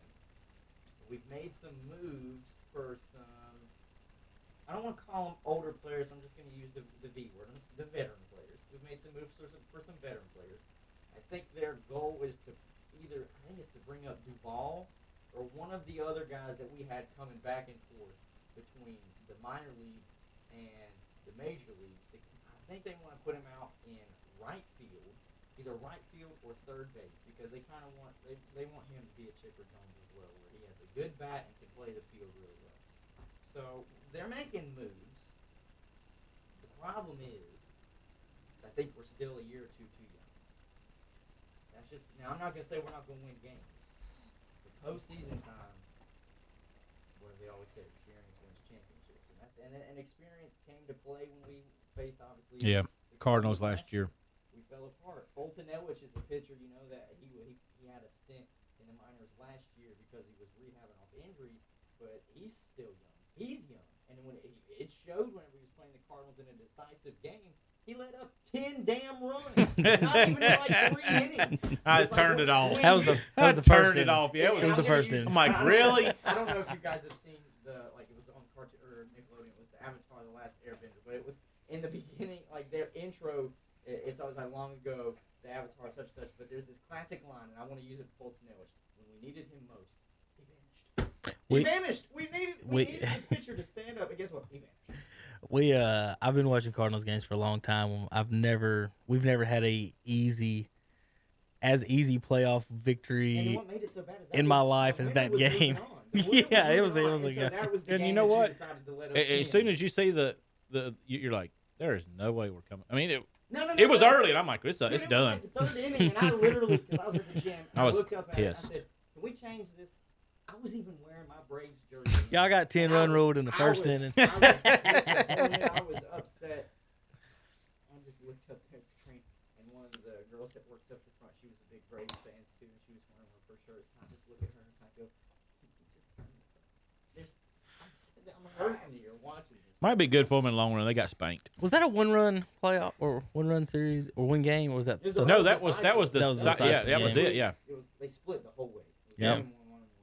Yeah. Got to that game. And it was like, Well, here's the bad news. 8 Major League Baseball owners are needed to cancel the season. 6 are reportedly willing. 8's a low number. Yeah. I would think. Out of the 30? Instead of 16, you can't even do half the league on a vote like I was that. gonna say, if you wanted to, what? Mm. So they, Or 15. Yeah, but does the commissioner have does the come? commissioner have override veto? Because he was saying he was going to decree that they had to play. He works for the owners. He is the owner's employee. Yeah, he get fired. Right. He has certain powers over the owners, but So here's the thing. he's got finding. I think he's Say got the- finding powers, Say but the 6 owners, telling them what to do, I whether don't know about that. 8 need to cancel. 8 and 6 of them have said 6 they'll have do it. they're willing. I'm guessing that the 6 names are remaining. I don't see them listed. I just say because the problem is, if you do get your 8 owners, I bet I could pick out the 6. well, probably if you get your 8 Tampa, owners, Florida, Kansas City, Oh, yeah, the ones that take all the ones with the lowest payrolls. But I'm just saying, you better hope that if they do vote, those 8 owners cancel the season, that their names don't get out. Because that is going to hurt player-owner relations even more than what it is right now. And right now, it looks pretty shitty. I'm not going to lie. It looks pretty bad. And so now you're telling me that the players are going to sit there and wonder, well, who was it? Why did they cancel the season? Who did it? And it was your boss that decided that you guys were not going to play and collect a paycheck this year. You mean to tell me they're just going to be all right with that? And the owner's going to be like, all right, guys, we'll see you here for the 2021 season. Here's your ultimate cheapskates. The Pirates' Bob Nutting used the shutdown as an avenue to suspend team contributions to 401k plans. Savings best measured monthly in tens of thousands of dollars. Okay, the Oakland Athletics decided to eliminate the $400 weekly salaries of minor leaguers, which might save the franchise the amount of the team's unpaid stadium bill. Tigers, Padres, Royals were still going to pay their minor leaguers. And that's what I was thinking about. That there's going to be people that can afford to sit out. You got your Mike Trouts, and then you got the people that need a paycheck. That you need the paycheck, and that's going to hurt them. Because people, whatever. Most major league players, it's not going to hurt if they live within their means. But if there's somebody that's already pulling out every paycheck that they had. Most people spend what they make a lot of time. Like you live off of what you live up to what your salary is, and so it would be interesting. If you didn't have anybody in your ear telling you putting it in savings, well, former Tar Heel Ed Davis jumped on Kyrie this week about Kyrie wanting to cancel the season, and Ed Davis was kind of speaking for all the role players, saying we all don't make $25 million a year. He makes $300,000. Has shown bad leadership because first of all, Kendrick, it didn't take it this much to decide that Kyrie. I know. Yeah. Now is the one. Now you're going to say he's a bad leader. I think it's been apparent that he's been a bad leader. But I think it kind of plays into what we were saying Monday. Mm-hmm. It's one of those things where, like, at the end of the day, this is still a business. Even though you play a sport that most people get to just play for fun, you're making a lot of money off of it, and it is a business. The business owners are not going to be so ecstatic that you aren't. I think I've been muted this whole time. You're controlling the board, buddy. I looked up and I saw that I had. I hope so. That I wasn't hitting, and I was so confused. I was like, so. "What's happening?" You could probably hear you in Zach's microphone. Oh, well, you could hear us because we got the cue on, so he could definitely hear it. Oh, yeah. We could definitely hear him. Well, no, but I'm sure that his voice is projected into Zach's. Oh, a little bit? Probably, yeah. Hopefully, probably Here not it is. if it was made right. But. Look, 34 minutes, which is well within the time we started this. Baseball has sent a proposal, 60-game season at full prorated pay. Anytime you hear full prorated pay, that's a good thing for the players. Now, whether they want to play 60, the players want to play 80, but the full prorated thing is step one for the players. Well, it should be prorated in full. I don't see why it shouldn't They're be. saying the owners are saying prorated and 70 and only 70% of that number. I don't think that's fair. Because they're trying to tie it to revenue. It's just my and they're the salary cap in football and basketball is tied to revenue, but baseball there's no salary cap, so there's nothing tied to revenue. So if the baseball, let's say last year they made $10 billion, okay?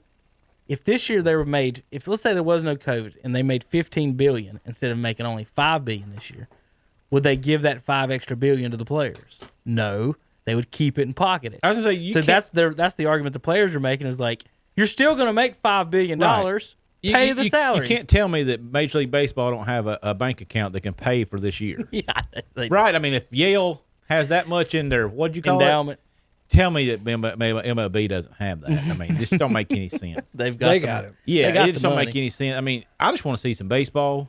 Football's going to be really interesting. I know we're not talking about football today, but it's going to be really interesting. I'm not talking about for the COVID thing. I'm just talking about with the players that moved around. It's going to be a great year. Supposedly. If they play. Yeah, that's if what I'm they talking about. play. If they play, yeah, if we can get them on the field. Listen, the way the baseball and basketball is going right now, I'm not sure football is going to. And I was just listening to the reason I walked away is listening to Jay Billis talk about the Ohio State situation. He's making the point that they're trying to cover it legally because these guys aren't paid, and they're trying to cover themselves. Each school, he said, they're all going to do it. He said, there's nothing sinister about it. He said, it's misleading calling it a pledge. It is a legal document.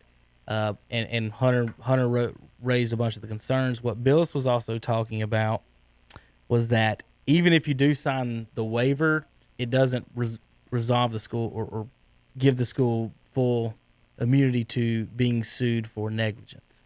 So if they do dumb stuff, with if the they don't COVID have stuff, protocols, right, they can still sue them if they get it. Or Now, whatever. with the football thing, I'm gonna feel horrible for Andre Well, because but he's if they so if they excited get Brady, about Tom Brady. Yeah, they showed him getting on the yesterday. field. Well, Tom, to Jay's point, and to again the school thing, you say you're going to have in schools you're supposed to you might have to spread the kids out as much as you can, but then as soon as school's over, they can tackle each other.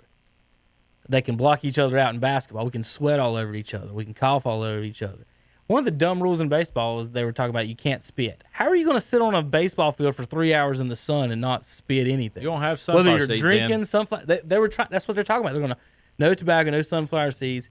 Even if you're drinking something, sometimes you spit. You're out in the sun sweating to death.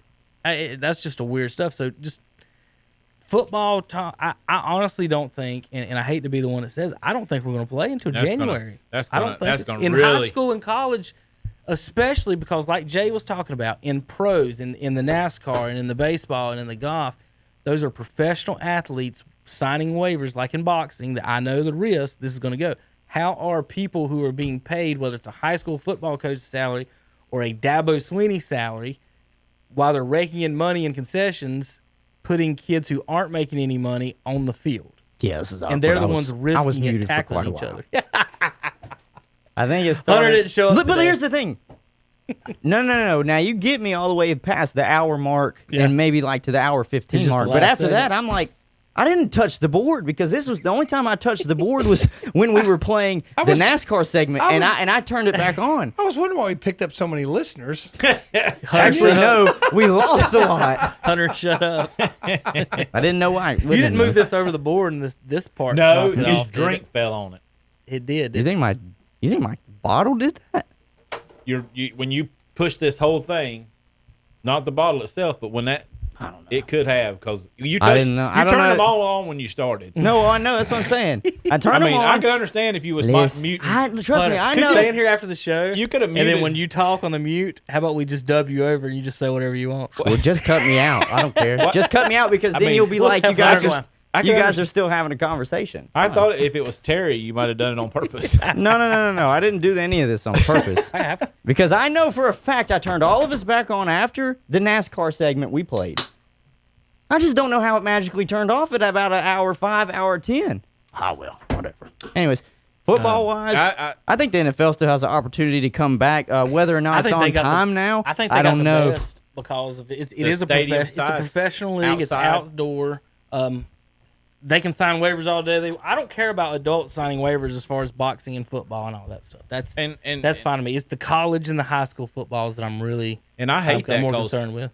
my two favorite times of year is high school football and March Madness, and that's going to take high school football out of it. I love to go watch. I think different March football Madness games. would still be fine for basketball because it'd be next year. And I think by They don't have by a lot January, They don't have a lot of fans at March Madness anyway. no, and by January, everything, But- maybe January, February of next year, hopefully everything will start to calm Traveling down and around, we'll be able to have a little bit hopefully. more normalcy when it comes to sports. What I think, though, for the NFL, the fact that Ezekiel Elliott and others got it with the Cowboys and more players with the Texans got it was their worst nightmare. It was Von Miller caught it early, but he self-quarantined and took care of himself. The fact it was a small pocket and a little group of players, really with both teams in the same state, was kind of alarming and it raised eyebrows. Luckily, I think it happened early enough before the season started that they can get all the P's and Q's figured out and get everything sorted out, and they'll be fine. But if a group of players catches it and we're 2 weeks out from the season, I don't know if they might push back and do what they were talking about originally if they need to just move week 1 to week 17, week 2 to week 18, and just back it up and maybe start in week 3. I don't think that'll be the case, but it wouldn't surprise me if there's another pocket of players where a little breakout it happens and it's closer to start, especially when they start training camp. Is is Zeke asymptomatic or is he got? I like, think he No, said. I think he said it was had A. symptoms. Was it? I think they said he had symptoms, but he's feeling a lot better now. Somebody that was a professional that just got it was asymptomatic, but maybe I'm wrong. No, you're not. I know. I've heard what you're I know- talking yeah, I about. know. I I've just heard can't it. remember Yeah, which I one can't it remember was. which one it was. I can't remember either. All But right. I know you're not lying All right, because I've heard it. Yeah, I've seen it. I just can't remember which There's one it just was. so I don't many know if it names. was Zeke or not.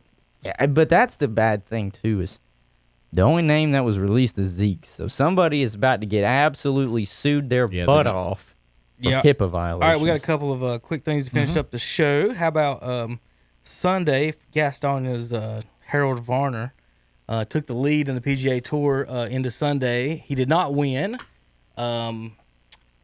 Berger won in a playoff against this other guy I wanted to mention real quick for you guys. Berger.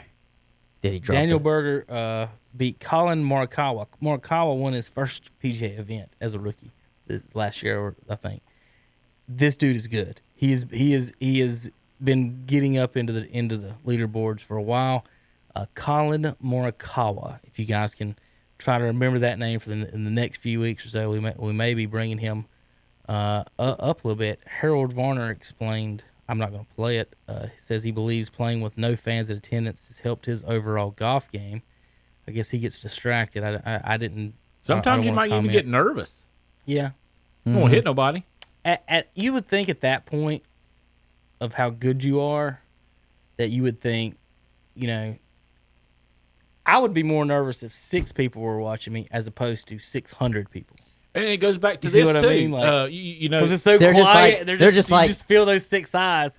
But if 600 people's watching, I kind of ignore some You of them. feel those 12 eyes. Yeah. is They're it just like, like when you talking about shooting in a basketball gym where you're at Cameron versus a big Right. how people perform different in a different environment. Some people can't shoot free throws at all with Yeah. with that stuff. Yeah. But Berger won. Congratulations to him.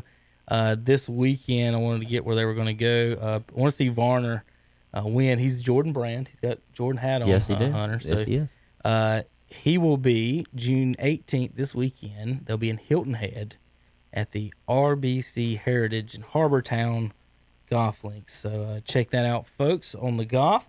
The other note on them, in 2 events so far, not one person has has tested positive for the coronavirus on the PGA Tour. So they've had run two events, and nobody that participated in any of the events has tested So far, so positive good. for any of So, that. I believe I was positive watching just a quick tidbit, but I was pulling up news this morning and it said NASCAR driver gets coronavirus. Did y'all see that? And I'm like, who got the corona? We're in a mess. And then it comes up and it says, I think it was Terry Labonte. Old. Dude, He's a why would you? former NASCAR. Yeah, why wouldn't you use that? When you Because it's not clickbait. you're What exactly did you right. do? I clicked you on it to clicked see on who it was. That's exactly I right. wouldn't have looked. It's a Terry Labonte. clickbait central. WWE resumed tapings this week for Raw and NXT at the Performance Center. For you, I knew Tom was really wanting to know about that one. Gronk is down there near it. He's in Tampa. The Performance Center is in Orlando, so he can. He's already Come lost over his anytime. bet. It was Dale Jarrett who has. Dale Was it? Jarrett. I'm sorry. Terry Labonte. I don't know why I was thinking Terry, but yeah, I pulled it up. It was an older driver, and he won something in '96. But it was NASCAR analyst because he's still in that. Dale Jarrett's on I think Fox News put it as NASCAR driver. Hickory's own Did Dale they? Jarrett. Yeah, Yeah, I was like, Hickory's own Jarrett's Dale from. Jarrett. I've umpired some of his son's games before when he was 10 and 12 in the travel I'm ball. gonna tell you, his daughters could play some basketball too. Yeah. God Almighty, they were good.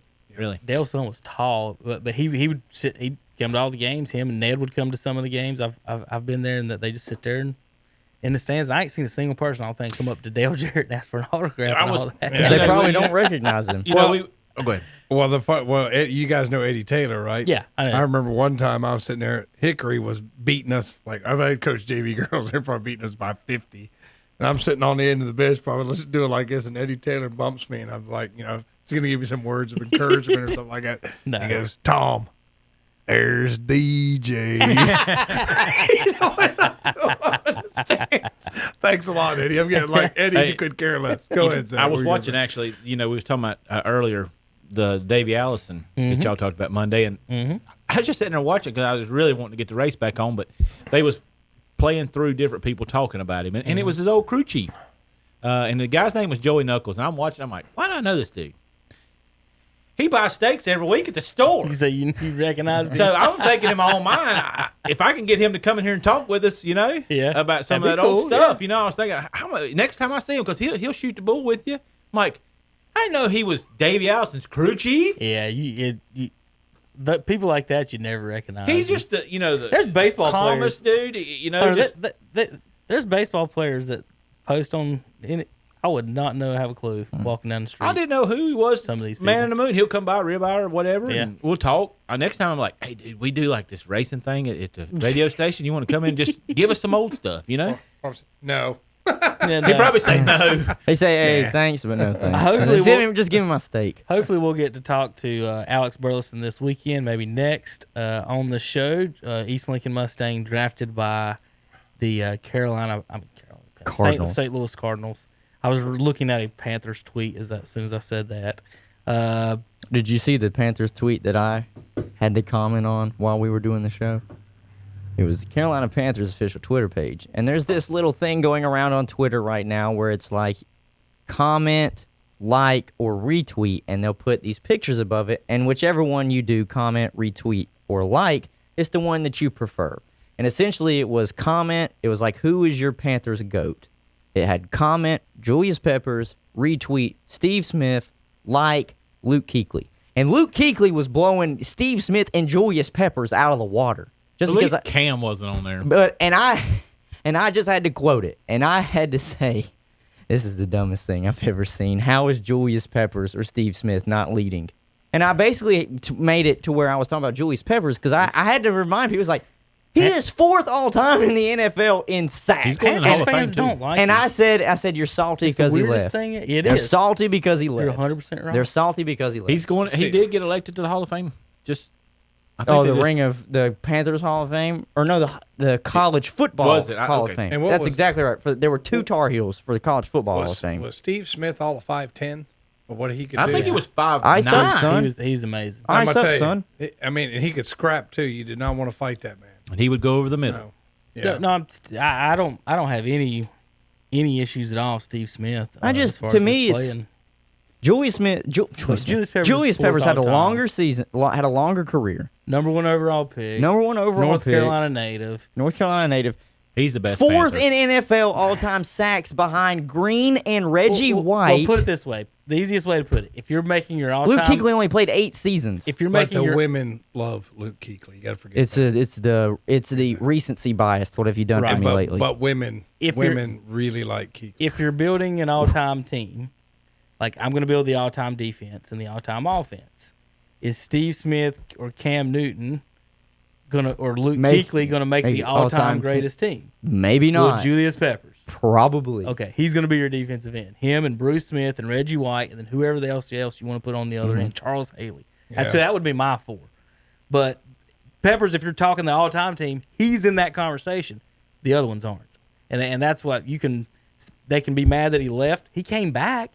He did come And back. he played well. He came back so he could And retire. he sported one of the Panther. most hideous haircuts ever when he came Oh back. God, he looked like how Tim Duncan started to look with that haircut. And Tim Duncan, good lord, I must be old because I can remember him playing basketball for Carolina. I can too. Do you remember and that? I Tom, I loved was it. at the at Yeah. the Wake Forest game. Couple of friends, 4 of us. When Peppers caught I don't know, it's probably his biggest basketball highlight ever. If they ever show a video of Peppers catching an alley oop and dunking, that's the game it was at against Wake Forest. Because when he dunked it, it was to give them they got like a 4-point lead after coming back. They got a steal and found Peppers on the wing, and he just straight Shaq food that goal, and that whole goal about came down. It shook sideways, and the whole stands was going crazy. But I'll never forget Peppers playing down there, and that's why I bring him up when they talk about who's going to guard Zion Williamson if we play Tar Heels versus Duke. We'll bring Peppers out here. bring Julius Peppers out here. Come on now. Me and Kevin, you talking about being old and watching stuff like that? We went to Ashbrook, Hunter Huss when Stackhouse, when Stackhouse and McKinnis and all the guys from Oak Hill came down here, and Mac Roderick Tarjah was on the Howard team. lit them up. But Roderick Howard put a 50 spot on Oak Hill. Really? yeah, but I mean, he was a great He player. went to but- Charlotte. Yeah, He was UNC Charlotte guy. super good free throw shooter. I think he was 90% for Yeah, free he throw was- shooter. But Stackhouse about brought the rim down there. He actually knocked the buzzer Yeah. down when he slammed. And I was like, wow. I mean, it was There He was a, pretty powerful. There was a line, Tom. They were signing autographs during the game. Yeah. So there was a line on the bench out into the lobby to get the Oak Hill players' autographs in that game. And we were doing it on the radio. My dad and James were doing it on the radio. All right, let's finish up the show. I got a little fun here, guys. You want to have some fun? Tom didn't have any fun earlier. You're going to have fun on this one, Tom. Probably not. I promise. Probably not. Please don't ask Terry about the skunk in the outfield. I will never get. I will never confuse Tom for a ray of sunshine. Dude, the amount of people commenting on this tweet that Cam Newton should be on this is just dumb as shit. I mean, damn Panthers fans, y'all just can't get over it. Before we have fun, I did have one more thing. God almighty. So on ESPN today and online, they were talking about how amazing these NFL players were lifting weights. Have you seen this? I tagged you in a tweet, I Hunter. saw it. So Zach, see if you follow along on this. How about they're talking about Myles Garrett shows off incredible off-season workout with a 655-pound deadlift. It's a lot of weight. Redskins defensive lineman makes squatting 585 look easy. That was pain, wasn't it? It's like, Andre said he squatted 585 in high school. Now, with those numbers, I'm going to repeat them, okay? Garrett, 655 deadlift. Redskins lineman, 585-pound squat. Does anyone remember the time that Larry Allen bench pressed 700 pounds? It's pretty good. I'm going to repeat that. Myles Garrett, they're talking about how great his deadlift was, Tom, at 655. Larry Allen, again, bench pressed 700 pounds. That means he could put a 350-pound lineman on each hand and bench press. And they're talking about how great a squat was from this Redskins defensive lineman. Now, I looked up Larry Allen's squat numbers at the combine. You ready for this one, Hunter? Was it 750? That's weak. What was it? 905 pounds. Maurice Jones-Drew used to be doing that stuff too. Yeah, I remember him being. Larry Allen squatted 900 pounds. And they're talking about how great this defensive lineman looks squatting 550. Just think, that defensive lineman, let's say Myles Garrett, he has 650 pounds of power in his legs. Larry Allen's got 700 in his chest. I would think Mike Trout could do it with his pinky. Oh, is that what it is? Wait a minute. But what's his war? Is that should be the response to everything. But what's his war? What's his war? I'll tell you what his damn war is. Y'all want to see a seven? Y'all Sitting want to see at a home right 700? now. You want to see a 700-pound weight real quick? Let me pull it up for you so you guys can witness Nate here. Look at all these Larry ads. Allen. They're 700 pounds. That's ridiculous. And then Rocket Allen decides to dive on his belly while he has it in the air. He did 645, 675, and then 705 in back-to-back lifts. Not gonna mess with him. Tom, you think you can No. fight through that block? Just You gotta push him off, Tom. You gotta grab him. Yeah. You gotta get him away. Yeah. I'll get right on that. His 10 lift, guys, was 530. You talking about lifting 10 times? Yeah, on an incline. That's The impressive. incline 10 lift, 530.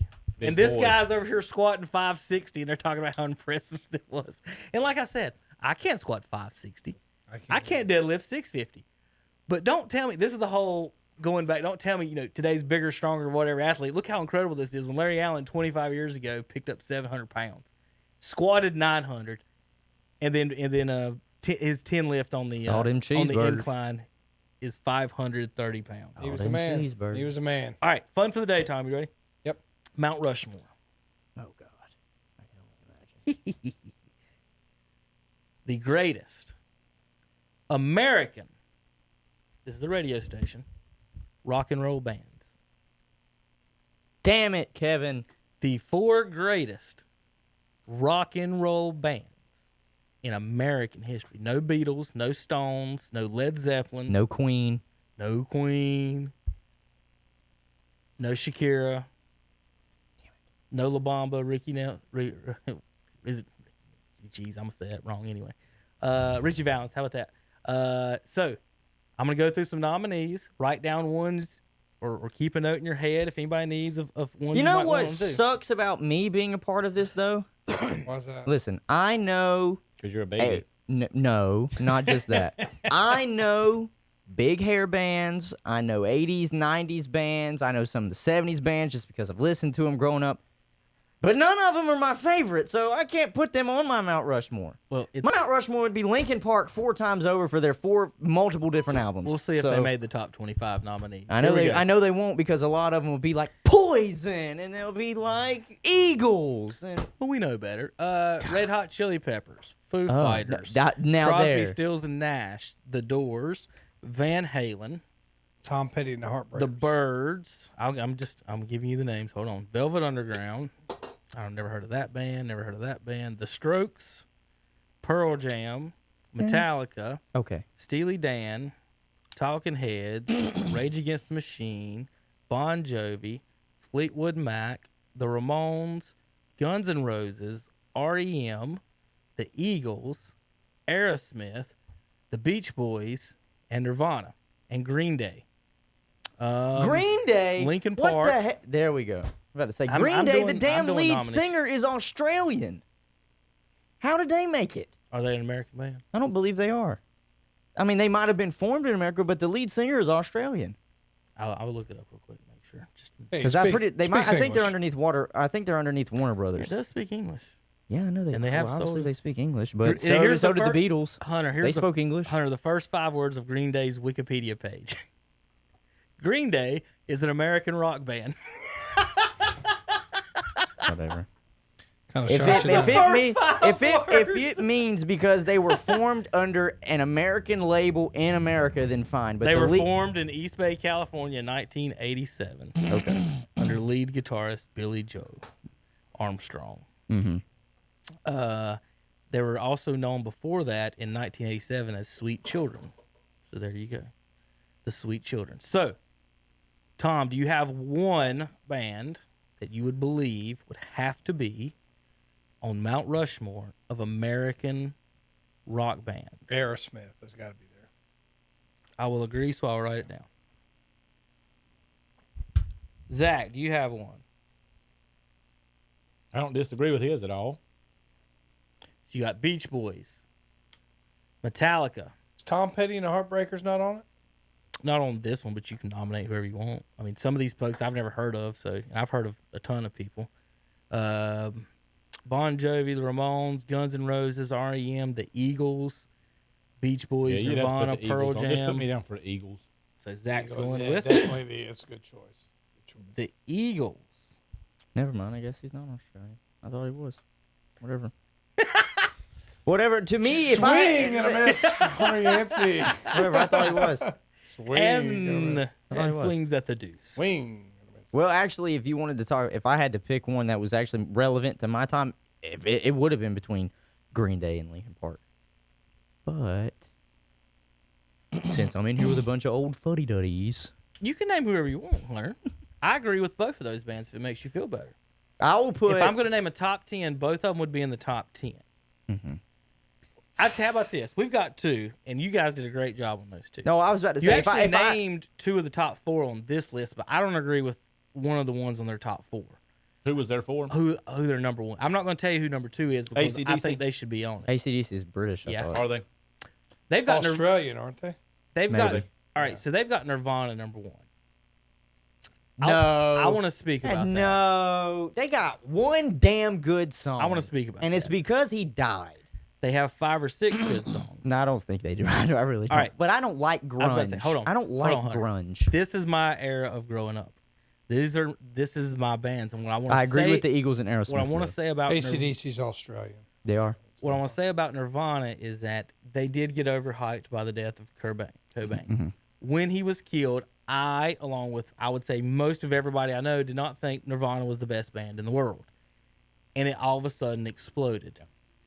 I'm not saying they're bad. I'm not saying any of that. What I will say is, Kurt Cobain, as well with Rage Against the Machine, did not write a ton of their lyrics. Most of Nirvana stuff is not his. Most of He it, didn't I write think it. every song Rage Against the Machine has Is a done cover is not band. their songs. Most yeah, of they're Rage cover Against the bands. Machine's songs are cover songs. So those two, and Zach, and maybe you see what you and Tom think. As far as music wise, I would rather have Pearl Jam than Nirvana. That's who I just Googled, by the way, to make sure they was American. I would rather. Is you two Not American? that I listen, but I know a lot of They're people Irish. And the reason I had Irish. You too. Irish. and the reason Yeah, I said mention Green Day Bono. earlier is because in the war of Nirvana, Green Day, and Pearl Jam, whether they had a real war or not, from 1995 on, Green Day won that hands down. Dude, They're still Dookie doing was it. probably one of the best albums Like they've Green ever Day had. has blown those out of the water as far as from the mid and late 90s. Yes, those two might have had it then, but they pulled away. I know Kurt died and the Foo Fighters went on, but they're not as. The Foo Fighters and Nirvana are close. I think to the same. I think Foo Fighters are better than Nirvana, and I think Foo Fighters are better than Red Hot Chili Peppers. Number 2 on this list, and I'm gonna go ahead and put it on the. This will be my automatic, even though I'm gonna shit. I've got 2 tied right here, and I'm scared to pick one off because I think one of y'all won't put them on. So I'm gonna go with my automatic first. Go ahead. I'm putting Metallica as my automatic. I can agree with that. I can agree with Metallica. Professionalism, Tom. Now, Sorry, bud. as far as Metallica goes, It's okay. I was muted for them a and while. It Aerosmith. doesn't matter. 10 to 20 songs. I mean, they have the category. Now the fourth one, which this is who I would put on it. You might not agree, but I think they probably deserve it more than maybe the Eagles. But we'll see what Zach says.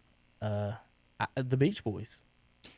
I was going to say them before I said the Eagles, I just would because go- of what. But they, that's the. They were a ton of people had them as the number one band forever, and then Nirvana came along. Tom named Aerosmith. I'm 100% behind on that one. I mean that's as far as rock and roll, that's probably the most successful throughout the years at doing the exact same type of music and keep coming out with new stuff. I think you just had 2 different opinions on both those Beach Boys versus Eagles because they're diametrically opposed on the way they sound. Right. I think there should be 2 camps. Is what So it'd be. let's do this.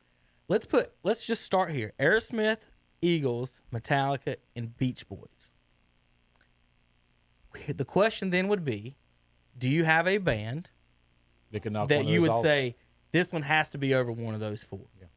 And if y'all do, we'll discuss it. If not, Bon Jovi had a lot, but I wouldn't put them up there. They had a lot. I would put them as a mention. They're at least the back 8. Bon Jovi's problem is that any male with a testosterone Yeah. level over 5 doesn't listen to Bon Jovi, whatever testosterone levels Yeah, are. it So just- that's he a just had girls. so That's many- a girls rock band. So many. They're 300 to 900. 300 to 900. What does that mean? Normal testosterone. Oh, is that what the numbers are? So, So Bon Jovi wasn't a. To me, like you just said, Yeah. it's not a. There's not a manly man's band at all. It's Guns N' Roses. They had 2 good albums, maybe. REM, okay. This is on this list. I'm personally, I like REM. I do so too. I would put them on there. I would Because put them my- as a. I would nominate them. I don't know if I would have them anywhere near the Mount Rushmore. Like I'm not putting Michael. It's Michael Stipe, right? Ain't that his name? What about CCR? Are they? Would they be considered rock, or they be considered something else? You know, they're not on this list, but by God, that's ooh, That's a big one. I mean, I Credence, Clearwater CCR. Revival. I don't know what they'd be considered though. What does it say they're considered on Wikipedia? It's I gotta be see American rock a band. I think I'm still moon. dumbfounded that they put Nirvana as the number one. They got them band. number one. This is stupid. I'll say CCR, GNR. That's like a different type of rock though. That's for people that are Lincoln. really into grunge. Green. Yeah, Zach. CCR would be. I would listen to CCR before I would the Eagles, but the Eagles, their stuff is very popular, extremely popular. Oh yeah. The Eagles might be would have one of been the ones- mine that I would think their say. greatest hits album is one of the greatest selling albums of all time. Might be even number 2 behind Thriller. Yeah, because I was gonna say them and Michael Jackson was neck and neck. So I've got 4: Aerosmith, Eagles, Metallica, and Beach Boys. Nominees on the side: Bon Jovi, CCR, Green Day, Guns N' Roses, Linkin Park. Any other newer stuff? Hunter? Would they consider when- Bush back in the day? When I love Bush. Bush was my They were favorite. super of all of popular them. tonight. when Bush was my favorite. when alternative started to become a thing in Pearl rock, Jam. Creed was a huge band. People loved Creed. And remember then that. also, I know it's not spelled with the C, people loved Korn. Yeah. Now, with a K. yes, with a K. With the backwards weird K Right. on a lot We're of their naming a stuff. ton of good Yeah. bands. I like I Korn. loved 3 I Days like Grace was Creed. huge for me when they came out too. I loved 3 Days Grace. And again, we're talking about But that's a lot. That's a the lot Mount of Rushmore. early 2000s rock. I've been to. But I think you have to almost distinguish this because since there are so many, and it does basically transverse sounds. It's just different sounds, and so you would almost have to say this could be, between the 70s and the 80s, or maybe the 90s and the 2000s.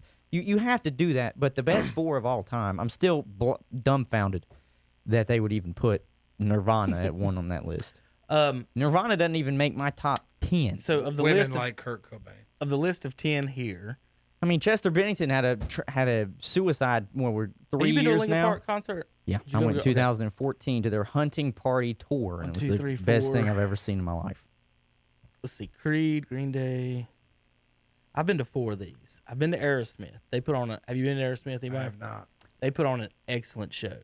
I have no problems with anything Aerosmith did. I'm It's- fine with Aerosmith. He sang "Dream On," changed his voice, did perfect. I thought they had an outstanding and I think show. Steven Tyler is just as big of an icon as Aerosmith is. Metallica, they put on an awesome show too. Saw them in the Spectrum Center. I was front row, the way they did their stage is they set it up in the middle of the basketball court. Then everything else on the floor is just people standing. We were on the front row before the people standing, so we had and they were on the stage. So the guys, on the pit were looking up at Metallica. I was looking 20 feet away, eye to eye with them. So Right. I had an awesome concert experience with that one. Green Day, they put on one of the best shows I've ever seen in concert. That place was rocking.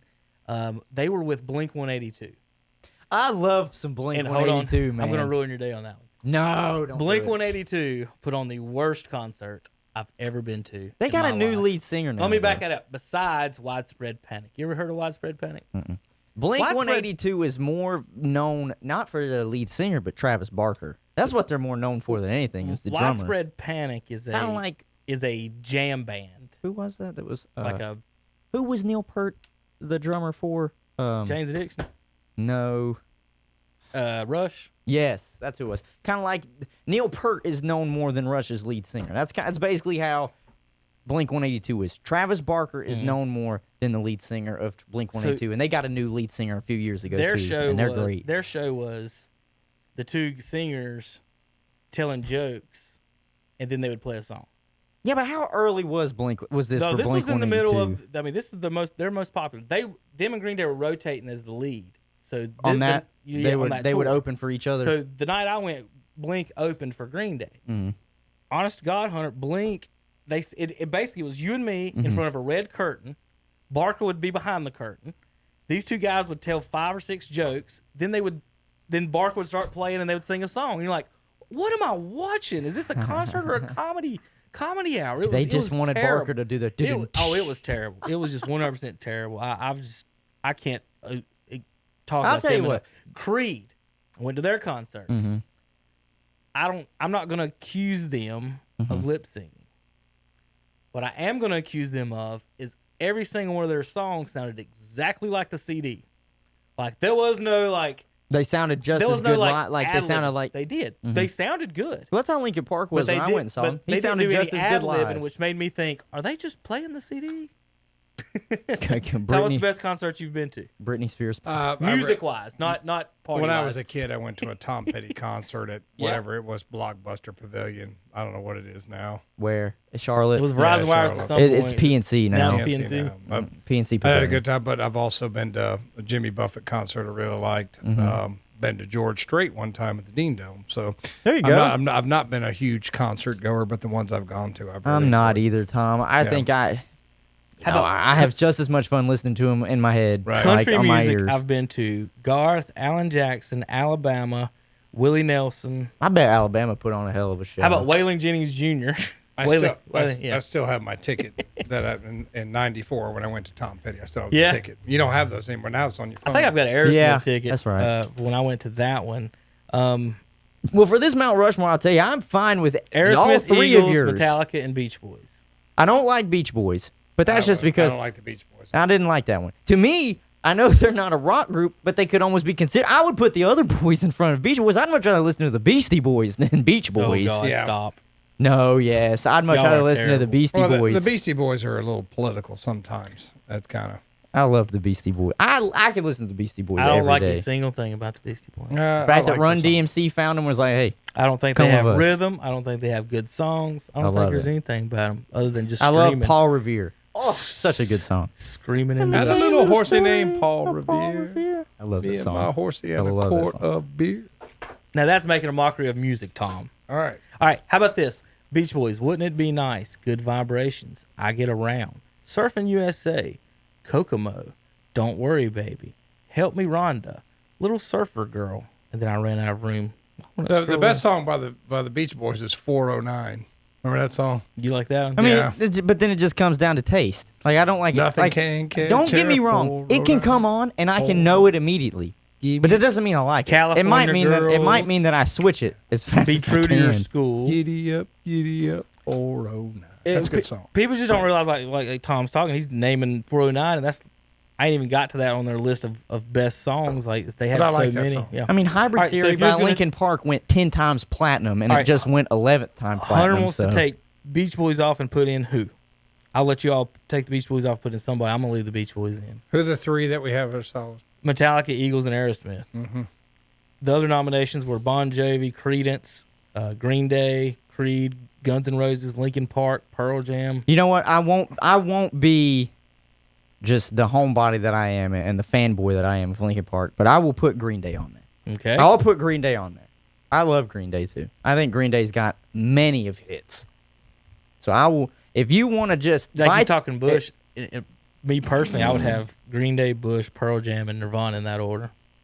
And I know that'll But make a lot of when people in the 90s mad. Bush was super popular when I was graduating '96 time. I think I know the words to their first two albums. I'm gonna like say all Green Day every picked up- song, all the crappy ones. Green everything. Day picked up big time '96, '97, '98, I think. Linkin Park was formed in '96.